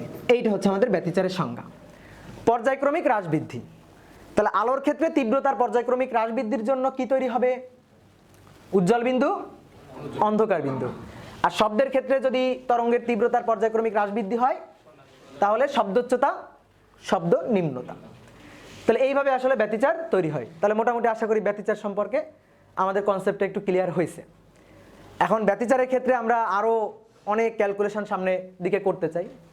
তো কি কি বের করতে চাই ব্যতিচারের ক্ষেত্রে, এখান থেকে কি কি বের করতে চাই? তো এই যে ব্যতিচারের ঘটনাটা, বিজ্ঞানী ইয়ং, তার নাম হচ্ছে ইয়ং। তো ইয়ংয়ের একটা এক্সপেরিমেন্টের নাম অনুযায়ী এই এক্সপেরিমেন্টটাকে বা এই ঘটনাটাকে, ব্যতিচারের এই ঘটনাটাকে বলা হয় ইয়ংয়ের দ্বিচির এক্সপেরিমেন্ট। বুঝতে পারছো? ইয়ংয়ের দ্বিচির পরীক্ষা, দ্বিচির, দুইটা চির আর কি, দ্বিচির। তো এই যে দুইটা উৎস, এই একটা উৎস আর এই একটা উৎস, এই দুইটা উৎসকে বলা হয় দুইটা চির। তো এই দুইটা চির থেকে নির্গত আলোক তরঙ্গের উপরিপাতনের ফলে ব্যতিচার বর্ণালী বা ব্যতিচার ঝালর তৈরি হইতেছে। এই কারণে ইয়ংয়ের নাম অনুযায়ী এটাকে বলা হয় ইয়ংয়ের দ্বিচির পরীক্ষা। তো ইয়ংয়ের দ্বিচির পরীক্ষায় উৎপন্ন এই যে ঝালর, ব্যতিচার ঝালর, এই ঝালরের যে ডোলাগুলা তৈরি হইতেছে, এই ডোলাগুলার প্রস্থ বা পুরুত্ব কত, বা দুইটা আলোক বিন্দুর মধ্যকার দূরত্বটা কত, বা দুইটা অন্ধকার বিন্দুর মধ্যকার দূরত্ব কত, বা ডোরা ব্যবধান কত, এই জিনিসগুলো আমরা একে একে বের করতে চাই। তা আমরা মোটামুটি ব্যতিচার সম্পর্কে একটা বেসিক ধারণা লাভ করছি। এবার আমরা আস্তে আস্তে ব্যতিচারের সামনের দিকে, ক্যালকুলেশনগুলোর দিকে আগাইতে চাই। ক্লিয়ার? তাহলে বোর্ডটা এখন মুছে দিই। ঠিক আছে ভাই, ওকে। আচ্ছা দেখো, এবার আমরা হচ্ছে শব্দ তরঙ্গের উপরিপাতনের নীতিটা দেখব। তো এই শব্দ তরঙ্গের উপরিপাতনের নীতিটা দেখা জরুরি হচ্ছে ব্যতিচারটা খুব ভালো করে বোঝার জন্য। ব্যতিচার হচ্ছে শব্দ তরঙ্গের উপরিপাতনের একটা উদাহরণ। তো এখন শব্দ তরঙ্গের উপরিপাতনের নীতিটা যদি আমরা ভালো করে না বুঝি তাহলে কিন্তু এই ব্যতিচার জিনিসের ক্যালকুলেশনটা আমরা খুব ভালো করে বুঝতে পারবো না। তাহলে ব্যতিচারের যে ক্যালকুলেশনটা, এটা ভালো করে বোঝার জন্যই এই তরঙ্গের উপরিপাতন নীতিটা জানা জরুরি। তো একটু হেডিং দিয়ে ফেলো, তরঙ্গের উপরিপাতনের নীতি। তরঙ্গের উপরিপাতনের নীতি, সুপারপজিশন থিওরি অফ ওয়েভ। তরঙ্গের উপরিপাতনের নীতি। তো তরঙ্গের উপরিপাতনের নীতিটা কি বলতেছে আমি একটু প্রথমে বলি, যে কোনো একটা মাধ্যমে কোনো একটা কণার উপর একটা নির্দিষ্ট সময়ে একের অধিক তরঙ্গ যদি এসে উপরিপাতিত হয়, তাহলে এই তরঙ্গের উপরিপাতনের ফলে ওই কণাটার যে লব্ধি সরণ বা নিট ডিসপ্লেসমেন্ট হবে, সেই লব্ধি সরণ বা নিট ডিসপ্লেসমেন্টটা হবে এই তরঙ্গের উপর উপরিপাতিত হওয়া তরঙ্গগুলার ওই সময়ে আলাদা আলাদা সরণের ভেক্টর যোগফলের সমান। কথা বোঝা গেল কিছু? তাহলে এখন আমি ব্যাখ্যা করে এই জিনিসটা আমরা নিজেদের মতো করে লিখবো। এত বইয়ের এত বাংলা কথা, এত কঠিন কথাবার্তা আমরা মনে রাখবো না, নিজেদের মতো করে আমরা জিনিসটা লিখবো। তো দেখো, তরঙ্গের উপরিপাতনের নীতি বোঝার জন্য আমি একটু অগ্রগামী তরঙ্গের কথাটা আগে একটু বলে নিই। আমরা ফার্স্ট পার্টে এই অগ্রগামী তরঙ্গের একটা ইকুয়েশন দেখছিলাম, যে অগ্রগামী তরঙ্গের কোনো একটা কণার, তরঙ্গস্থিত কোনো একটা কণার সরণের সমীকরণ y = a sin 2π / λ vt বা ct - x। এটা ছিল হচ্ছে তরঙ্গের সমীকরণ। এটা আমরা গত ক্লাসেও কিন্তু লিখছিলাম। এখন এই তরঙ্গ, এটাকে যদি আমি এক কথায় ডিফাইন করি, তাহলে তরঙ্গ হচ্ছে অনেকগুলো সরলছন্দিত স্পন্দন সম্পন্ন কণার সমষ্টি। এই যে তরঙ্গ, এটা তরঙ্গ গঠিত হয়েছে অনেকগুলো সরলছন্দিত স্পন্দন সম্পন্ন কণা নিয়ে। এই তরঙ্গের উপরে এরকম অসংখ্য সরলছন্দিত স্পন্দন সম্পন্ন কণা আছে যারা নিজের অবস্থানে দাঁড়ায় একটা নির্দিষ্ট হারমোনিতে অসিলেট করতেছে। মানে এখানে এই যে কণাটা আছে, এই কণাটা ওখানে দাঁড়ায় অসিলেট করতেছে, এই কণাটা ওখানে দাঁড়ায় অসিলেট করতেছে। এমন না যে এই কণাটা লাফ দিয়ে সামনে চলে যাচ্ছে, তা কিন্তু না। এই এক্স অক্ষ বরাবর কিন্তু এই কণাটার কোনো স্মরণ হচ্ছে না, এই কণাটার স্মরণ হচ্ছে ওয়াই অক্ষ বরাবর। এটা হচ্ছে সাম্য অবস্থা। তাহলে সাম্য অবস্থা থেকে ওয়াই অক্ষ বরাবর কোনো একটা নির্দিষ্ট মুহূর্তে এই কণাটার যে স্মরণ সেটাই হচ্ছে ওয়াই। তো ওই ওয়াইটা নির্ণয় করার জন্য, অর্থাৎ ওয়াই অক্ষ বরাবর ডিসপ্লেসমেন্টটা নির্ণয় করার জন্যই এই সূত্রটা। এখন এই সূত্রটা, যে তরঙ্গের সূত্রটা, এটা বলো তো কয়টা ফাংশন, মানে কয়টা প্যারামিটারের ভ্যারিয়েবল আর কি। মানে এই যে সূত্রটা, এই সূত্রে ভ্যারিয়েবল কয়টা আছে, কয়টা প্যারামিটার এখানে ভ্যারিয়েবল হিসেবে আছে, চলক হিসেবে আছে? দুইটা, একটা হচ্ছে টি আর একটা হচ্ছে এক্স। আর তুমি বলতে পারো ল্যামডা, এ, ভি এগুলো তো ভ্যারিয়েবল না। একটা নির্দিষ্ট মাধ্যমের জন্য বেগের মান কনস্ট্যান্ট। সাপোজ মনে করো একটা নির্দিষ্ট মাধ্যম আমি ধরে নিলাম বেগের মানটা হচ্ছে 100। আমি মনে করো একটা নির্দিষ্ট তরঙ্গ দৈর্ঘ্যের মান ধরে নিলাম, এটা হচ্ছে মনে করো 5 মিটার। বিস্তারের মান ধরে নিলাম, এটা হচ্ছে 3 মিটার। তাহলে এইগুলো তো কনস্ট্যান্ট। এখন যদি তুমি এই তরঙ্গস্থিত কোনো একটা কণার একটা নির্দিষ্ট মুহূর্তের স্মরণ বের করতে চাও, তোমার বলো তো কয়টা জিনিস জানা লাগবে? দুইটা জিনিস জানা লাগবে, একটা হচ্ছে টি আর একটা হচ্ছে এক্স। তুমি যদি শুধুমাত্র এক্স জানো তাহলে সেই ক্ষেত্রে তুমি ওই কণার স্মরণ বের করতে পারবে না। আবার শুধুমাত্র যদি টি জানো তাহলে সেই ক্ষেত্রেও তুমি ওই কণার স্মরণ বের করতে পারবা না। তো আমি প্রথমে মনে করো এক্সটাকে ভ্যারি করব। তো এক্সটাকে ভ্যারি করলে ঘটনাটা কি ঘটে? এই যে তরঙ্গ আছে, এই তরঙ্গের উপরে অসংখ্য সরলছন্দিত স্পন্দন সম্পন্ন কণা আছে না এই তরঙ্গের উপর? তাহলে আমি যদি এক্সটাকে ভ্যারি করি তাহলে বিভিন্ন পয়েন্টকে বোঝা যাবে। এই এক্স এর পরিচয়টা হচ্ছে উৎপত্তি স্থল বা উৎস হতে ওই কণার দূরত্বটা। যদি আমি সরলছন্দিত স্পন্দন কণাটা এখানে চিন্তা করি, আমি মনে করো এখানে এরকম 3টা কণা চিন্তা করলাম বা 4টা কণা চিন্তা করলাম। সাপোজ এই কণাটার নাম হচ্ছে আবুল, এই কণাটার নাম বাবুল, এর নাম কাবুল, এর নাম ডাবুল। ঠিক আছে, এরকম অসংখ্য কণার সমষ্টি হচ্ছে তরঙ্গ যারা একটা নির্দিষ্ট হারমোনিতে অসিলেট করতেছে। এখন এই কণাটার সাম্য মানে উৎপত্তি স্থল থেকে যে স্মরণ সেটা হচ্ছে এইটা। এই কণাটার উৎপত্তি স্থল থেকে বা অরিজিন হতে স্মরণ হচ্ছে এইটা। এই কণাটা স্মরণ হচ্ছে এই পর্যন্ত, এই কণাটা স্মরণ হচ্ছে এই পর্যন্ত। তুমি দেখো এই কণাগুলো আলাদা আলাদা, তাদের স্মরণ অর্থাৎ এক্স এর মানটাও আলাদা আলাদা। এই যে স্মরণটা এটা কিন্তু এক্স অক্ষ বরাবর স্মরণ। তাহলে এই এক্স এর মানটা, এটা হচ্ছে x1, এটা হচ্ছে x2, এটা হচ্ছে x3, এটা হচ্ছে x4। তাহলে দেখো এক্স এর মানটা ভ্যারি করতেছে, তার মানে কণার অবস্থানটা ভ্যারি হচ্ছে। তাহলে আমি যদি তোমাকে বলি নির্দিষ্ট করে কোনো একটা কণার কথা বলি, তাহলে অবশ্যই সেই ক্ষেত্রে এক্স এর মানটা আমার বলে দেওয়া উচিত। আমি যদি এক্স এর মান বলে না দিই, আমি সাপোজ তোমাকে বললাম এই যে একটা তরঙ্গ আছে, এই তরঙ্গস্থিত কণার স্মরণের মান বের করো। তুমি তখন আমাকে জিজ্ঞেস করবে না যে স্মরণের মান বের করবো কোন কণাটার, আবুলের, বাবুলের, কাবুলের না ডাবুলের? তুমি আমাকে এই কথাটা জিজ্ঞেস করবে না? তাহলে আবুল, বাবুল, ডাবুল বা কাবুল যে কাউকে যদি আমি ফিক্সড করে বুঝাইতে চাই, তাহলে তার জন্য তার এই উৎপত্তি স্থল থেকে এক্স অক্ষ বরাবর যে স্মরণের মানটা, এটা এক্স এর মানটা, এটা আমার নির্দিষ্ট করে বলে দিতে হবে না? এটা যদি আমি বলে না দিই তাহলে কিন্তু তুমি কোন বিন্দুটাকে আমি বুঝাচ্ছি সেটা বুঝতে পারবা না, তাহলে তুমি স্মরণ বের করতে পারবা না। এইবার দেখো শুধুমাত্র খেয়াল করো, শুধুমাত্র এক্স এর মানটা বলে দিয়েও কিন্তু আমি ফিক্সড করতে পারবো না। এক্স এর মানটা বলে দিয়েও কিন্তু আমি স্মরণের মানটা বের করতে পারবো না, একটা নির্দিষ্ট স্মরণের মান পাবো না। তখন আমাদের আবার টিও জানা লাগবে। কেন টি জানা লাগবে? কারণ এখানে এই যে আবুল আছে, এই আবুল সবসময় এখানে বসে নাই। আমি একটা তরঙ্গের ছবি তুলে তোমাকে দেখাচ্ছি যে আবুল এখানে আছে, কিন্তু আবুল আসলে সবসময় এখানে নাই। আবুল আসলে ওইখানে দ্বারা অসিলেট করতেছে, এইভাবে অসিলেট করতেছে সরলছন্দিত স্পন্দনে। তাহলে সে একবার এখানে আসে, তারপরে এখানে আসে, তারপরে এখানে আসে, তারপরে আবার সাম্য অবস্থায় আছে, তারপর আবার নিচের দিকে যাচ্ছে, এভাবে নিচের দিকে, এই যে মনে করো নিচের দিকে বিস্তার পয়েন্টে পৌঁছাইছে, এবার আবার উপরের দিকে উঠে সাম্য অবস্থায় আসছে, আবার উপরের দিকে বিস্তার পয়েন্টে পৌঁছাইছে। এইভাবে সে কিন্তু ওখানে দ্বারাই অসিলেট করতেছে। এখন আমি যদি বলি এই এর স্মরণ বের করো, এই যে এই বিন্দুতে যে কণাটা আছে তার স্মরণ বের করো, তাহলে দেখো মনে করো সাপোজ ধরো টি ইকুয়াল টু 1 সেকেন্ডে কণাটা আছে এইখানে, তাহলে সাম্য অবস্থান থেকে স্মরণ হচ্ছে এতটুকু। টি ইকুয়াল টু 2 সেকেন্ডে কণাটা আছে এইখানে, তাহলে সাম্য অবস্থান থেকে স্মরণ হচ্ছে এতটুকু। টি ইকুয়াল টু 3 সেকেন্ডে কণাটা আছে এইখানে, তাহলে সাম্য অবস্থান থেকে স্মরণ হচ্ছে এতটুকু। তাহলে আমি যদি টি এর মান ফিক্সড করে বলে না দিই, তাহলে তুমি ওই কণাটার নির্দিষ্ট স্মরণ বের করতে পারবা? নির্দিষ্ট একটা স্মরণ, সাম্য অবস্থান থেকে স্মরণের মানটা, ওয়াই অক্ষ বরাবর ডিসপ্লেসমেন্ট মানটা, এটা তুমি বের করতে পারবা?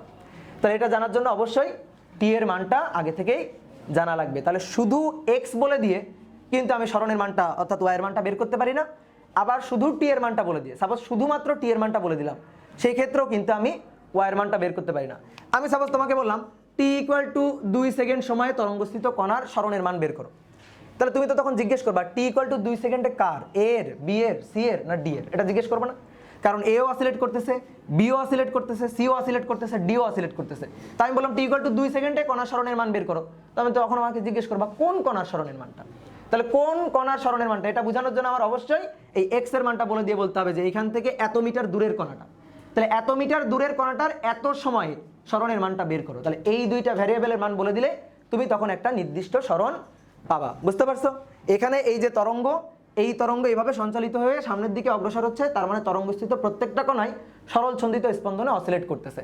এখন যদি আমি সাম্য অবস্থান থেকে কোনো একটা কণার একটা নির্দিষ্ট মুহূর্তে সরণের মান বের করতে চাই, তাহলে আমার দুইটা জিনিস অবশ্যই জানা লাগবে। একটা হচ্ছে x, অর্থাৎ উৎপত্তি স্থল থেকে কণাটা কত দূরে আছে, x অক্ষ বরাবর তার সরণের মানটা কত, আর একটা হচ্ছে t, মানে কোন সময় আমি সরণের মানটা বের করতে চাই। তাহলে কোন সরণটা পাবো আমি, এই সরণটা বের করলে কোন সরণটা পাবো, তরঙ্গস্থিত কণার সাম্য অবস্থান থেকে সরণ, অর্থাৎ y অক্ষ বরাবর ডিসপ্লেসমেন্ট। এই কারণে এটাকে আমরা y দিয়ে লিখতেছি। তাহলে y হচ্ছে কোনো একটা কণার সাম্য অবস্থান থেকে সরণ।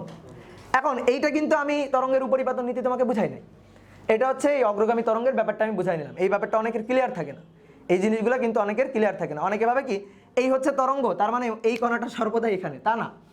এই কণাটা ওখান থেকে অসিলেট করতেছে বিভিন্ন সময় বিভিন্ন জায়গায়। এটা আছে একটা ফিক্সড চিত্র না, এটা একটা ভিডিওর মতো আর কি। ওই যে আমরা দেখি না স্বাধীনতা দিবস বা বিজয় দিবস উপলক্ষে ওই ছাত্রছাত্রীরা মিলে মানব ঢেউ তৈরি করে, দেখছো তোমরা? যে অনেকগুলো মনে করো ছাত্রছাত্রী পাশাপাশি দাঁড়ায় আছে, দাঁড়ায় তারা মানব ঢেউ তৈরি করবে। তো টিচার যখন বাঁশি ফোকায় তখন এক প্রান্ত থেকে ওই যে ছাত্রছাত্রীরা ওঠা বসা শুরু করে, অর্থাৎ অসিলেট করা শুরু করে। এইভাবে আমি দূর থেকে যদি দেখি তাহলে মনে হয় একটা তরঙ্গ এইভাবে আস্তে আস্তে আস্তে আস্তে সামনের দিকে অগ্রসর হয়ে যাচ্ছে। তো এই যে তরঙ্গটা সামনের দিকে অগ্রসর হয়ে যাচ্ছে, এর জন্য কোনো একটা জায়গায় যে বালক দাঁড়ানো আছে সে কি দৌড়ায় সামনে চলে যায়? সে কিন্তু তার জায়গায় দাঁড়ায় অসিলেট করতে থাকে। তাহলে টিচার যদি কোনো একটা মুহূর্তে ওই কোণা মানে ওই বালকটার সাম্য অবস্থান থেকে সরণের মানটা চাই, তাহলে এক হচ্ছে বালকটা কোথায় আছে এটা নির্দেশ করা লাগবে, আর কোন সময়ে তার সরণের মানটা বের করতে চাই সেটা বের করা লাগবে। বুঝতে পারছো ব্যাপারটা?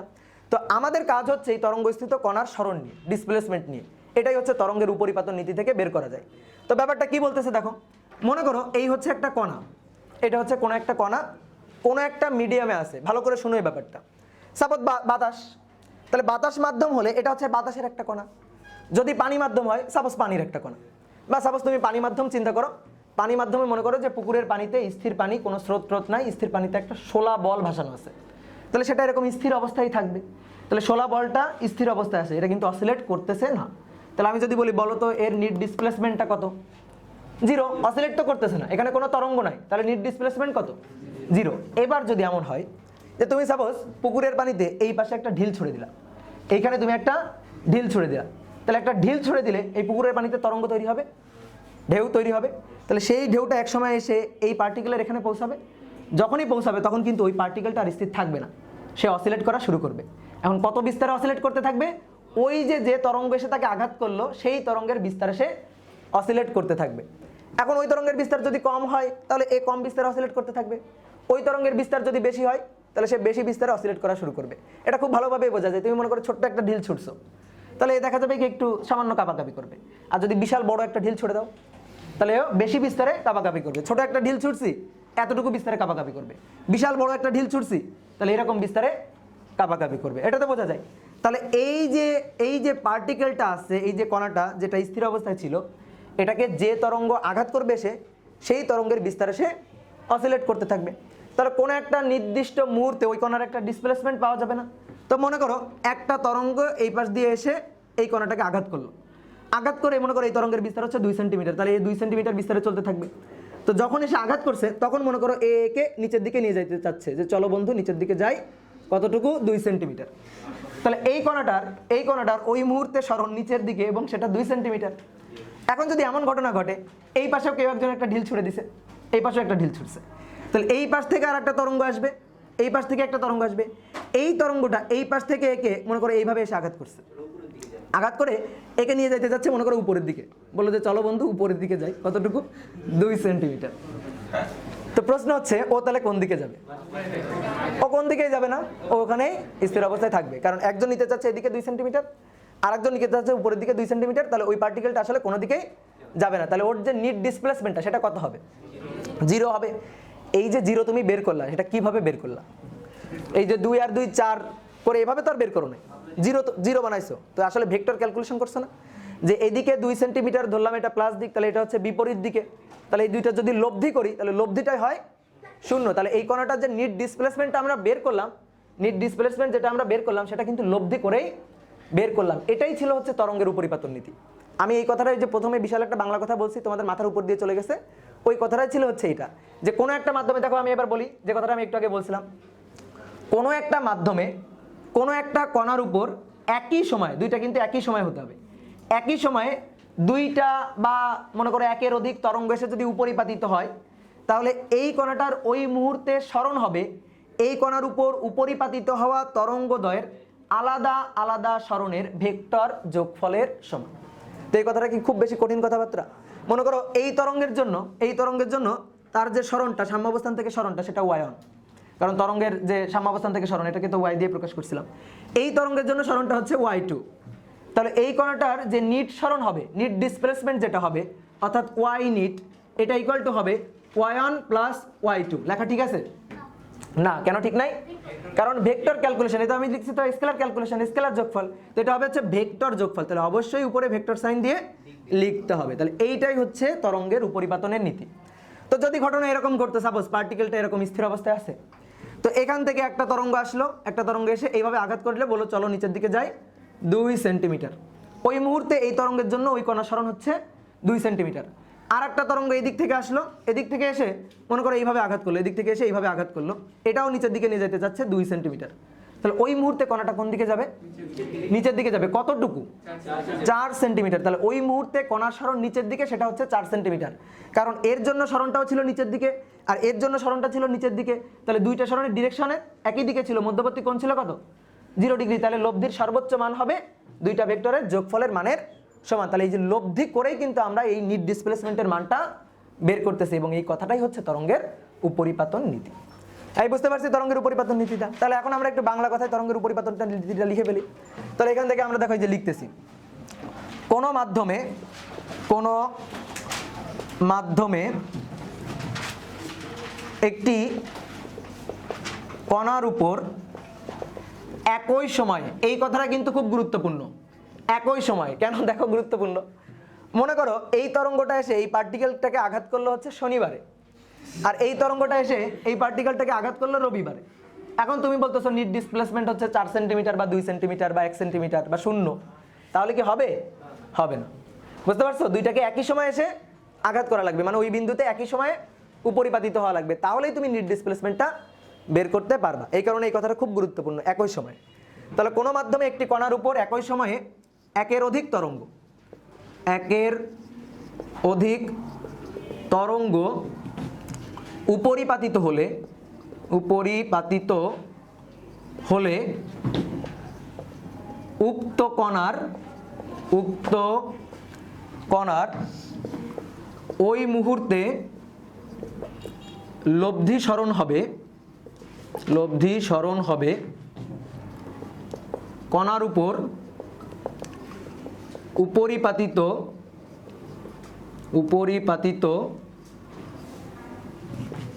তরঙ্গগুলোর জন্য উক্ত কণার আলাদা আলাদা স্মরণের ভেক্টর যোগফলের সমান। এটাই হচ্ছে তরঙ্গের উপরিপাতন নীতি। তো এখন তুলে ফেলো খুব সুন্দর করে। দেখো মুখস্থ করার কোনো দরকার নেই, খুবভাবে মানে সহজভাবে বুঝে বুঝে লেখা যায় যে কোনো মাধ্যমে একটি কণার উপর একই সময়ে একের অধিক তরঙ্গ যদি এসে উপরিপাতিত হয়, তাহলে ওই কণাটার নিট ডিসপ্লেসমেন্ট হবে এর উপর উপরিপাতিত হওয়া তরঙ্গগুলোর আলাদা আলাদা স্মরণের ভেক্টর যোগফলের সমান। সহজ কথা, বুঝে বুঝে লেখা যাবে, একটু মুখস্থ করা লাগবে না। ক্লিয়ার? ওকে, পরে বলতেছি। আচ্ছা দেখো এবার বুঝলা কি না এর জন্য আমি একটা প্রশ্ন করতেছি এখানে। মনে করো এই হচ্ছে একটা পার্টিকেল আছে, একটা কণা আছে, তো একটা তরঙ্গ এসে এই পার্টিকেলটাকে এইভাবে আঘাত করে মনে করো এইদিকে তার স্মরণ ঘটাচ্ছে 2 সেন্টিমিটার। আর একটা তরঙ্গ এইভাবে আসতেছে, এইভাবে এসে মনে করো যে এই তরঙ্গটাকে এইভাবে আঘাত করতেছে 3 সেন্টিমিটার। তার প্রশ্ন হচ্ছে এই দুইটা তরঙ্গের উপরিপাতনের ফলে মানে কোনো একটা কণার উপরে যে দুইটা তরঙ্গ উপরিপাতিত হবে, এখানে আমি দেখো দুইটা তরঙ্গ দিয়ে দেখাইছি, দুইটা তরঙ্গ যে উপরিপাতিত হবে এমন না, ওই কণার উপরে কোনো একটা মাধ্যমে অনেকগুলো তরঙ্গ এসে উপরিপাতিত হতে পারে। তো এখানে আমি এরকম দুইটা উদাহরণ মানে দুইটা তরঙ্গের উপরিপাতনের উদাহরণ দেখাচ্ছি, যে এটা নিতে যাচ্ছে এদিকে 2 সেন্টিমিটার, এটা নিতে যাচ্ছে এদিকে 3 সেন্টিমিটার। তাহলে এর জন্য সরণ 3 সেন্টিমিটার, এর জন্য সরণ 2 সেন্টিমিটার, ওই কণার লব্ধি সরণ কত হবে? বুঝতেছি মাঝখান বরাবর যাবে, কিন্তু কিভাবে বের করবো সেটা? এই কোণটা 90 ডিগ্রি, পিথাগোরাস দিয়ে বের করবো। তাহলে পিথাগোরাস দিয়ে এর যে নিট ডিসপ্লেসমেন্টটা সেটা হবে হচ্ছে √2a² + 3a²। ক্লিয়ার? তাহলে খুব সহজে কিন্তু আমরা কোনো একটা কণার নিট ডিসপ্লেসমেন্ট বের করতে পারি। সহজ কথা হচ্ছে ভেক্টর ক্যালকুলেশন করতে হবে, আর কিছুই না। লব্ধি বের করতে হবে, বুঝতে পারছো? নিট ডিসপ্লেসমেন্ট বের করতে গেলে লব্ধিটাই আমাদের বের করা লাগবে, এই ছাড়া আর কিছুই না। ওকে, আচ্ছা। এবার আমরা ব্যতিচারের ক্ষেত্রে কোনো একটা বিন্দুতে উপরিপাতিত হওয়া দুইটা উৎস থেকে দুইটা আগত তরঙ্গের জন্য পথ পার্থক্য এবং দশা পার্থক্যের সম্পর্কটা দেখব। তোমরা পথ পার্থক্য দশা পার্থক্যের সম্পর্ক আগেও দেখছো, আমরা এখন ব্যতিচারের জন্য পথ পার্থক্য এবং দশা পার্থক্যের সম্পর্ক দেখব। তাহলে লিখে ফেলো, ব্যতিচারের জন্য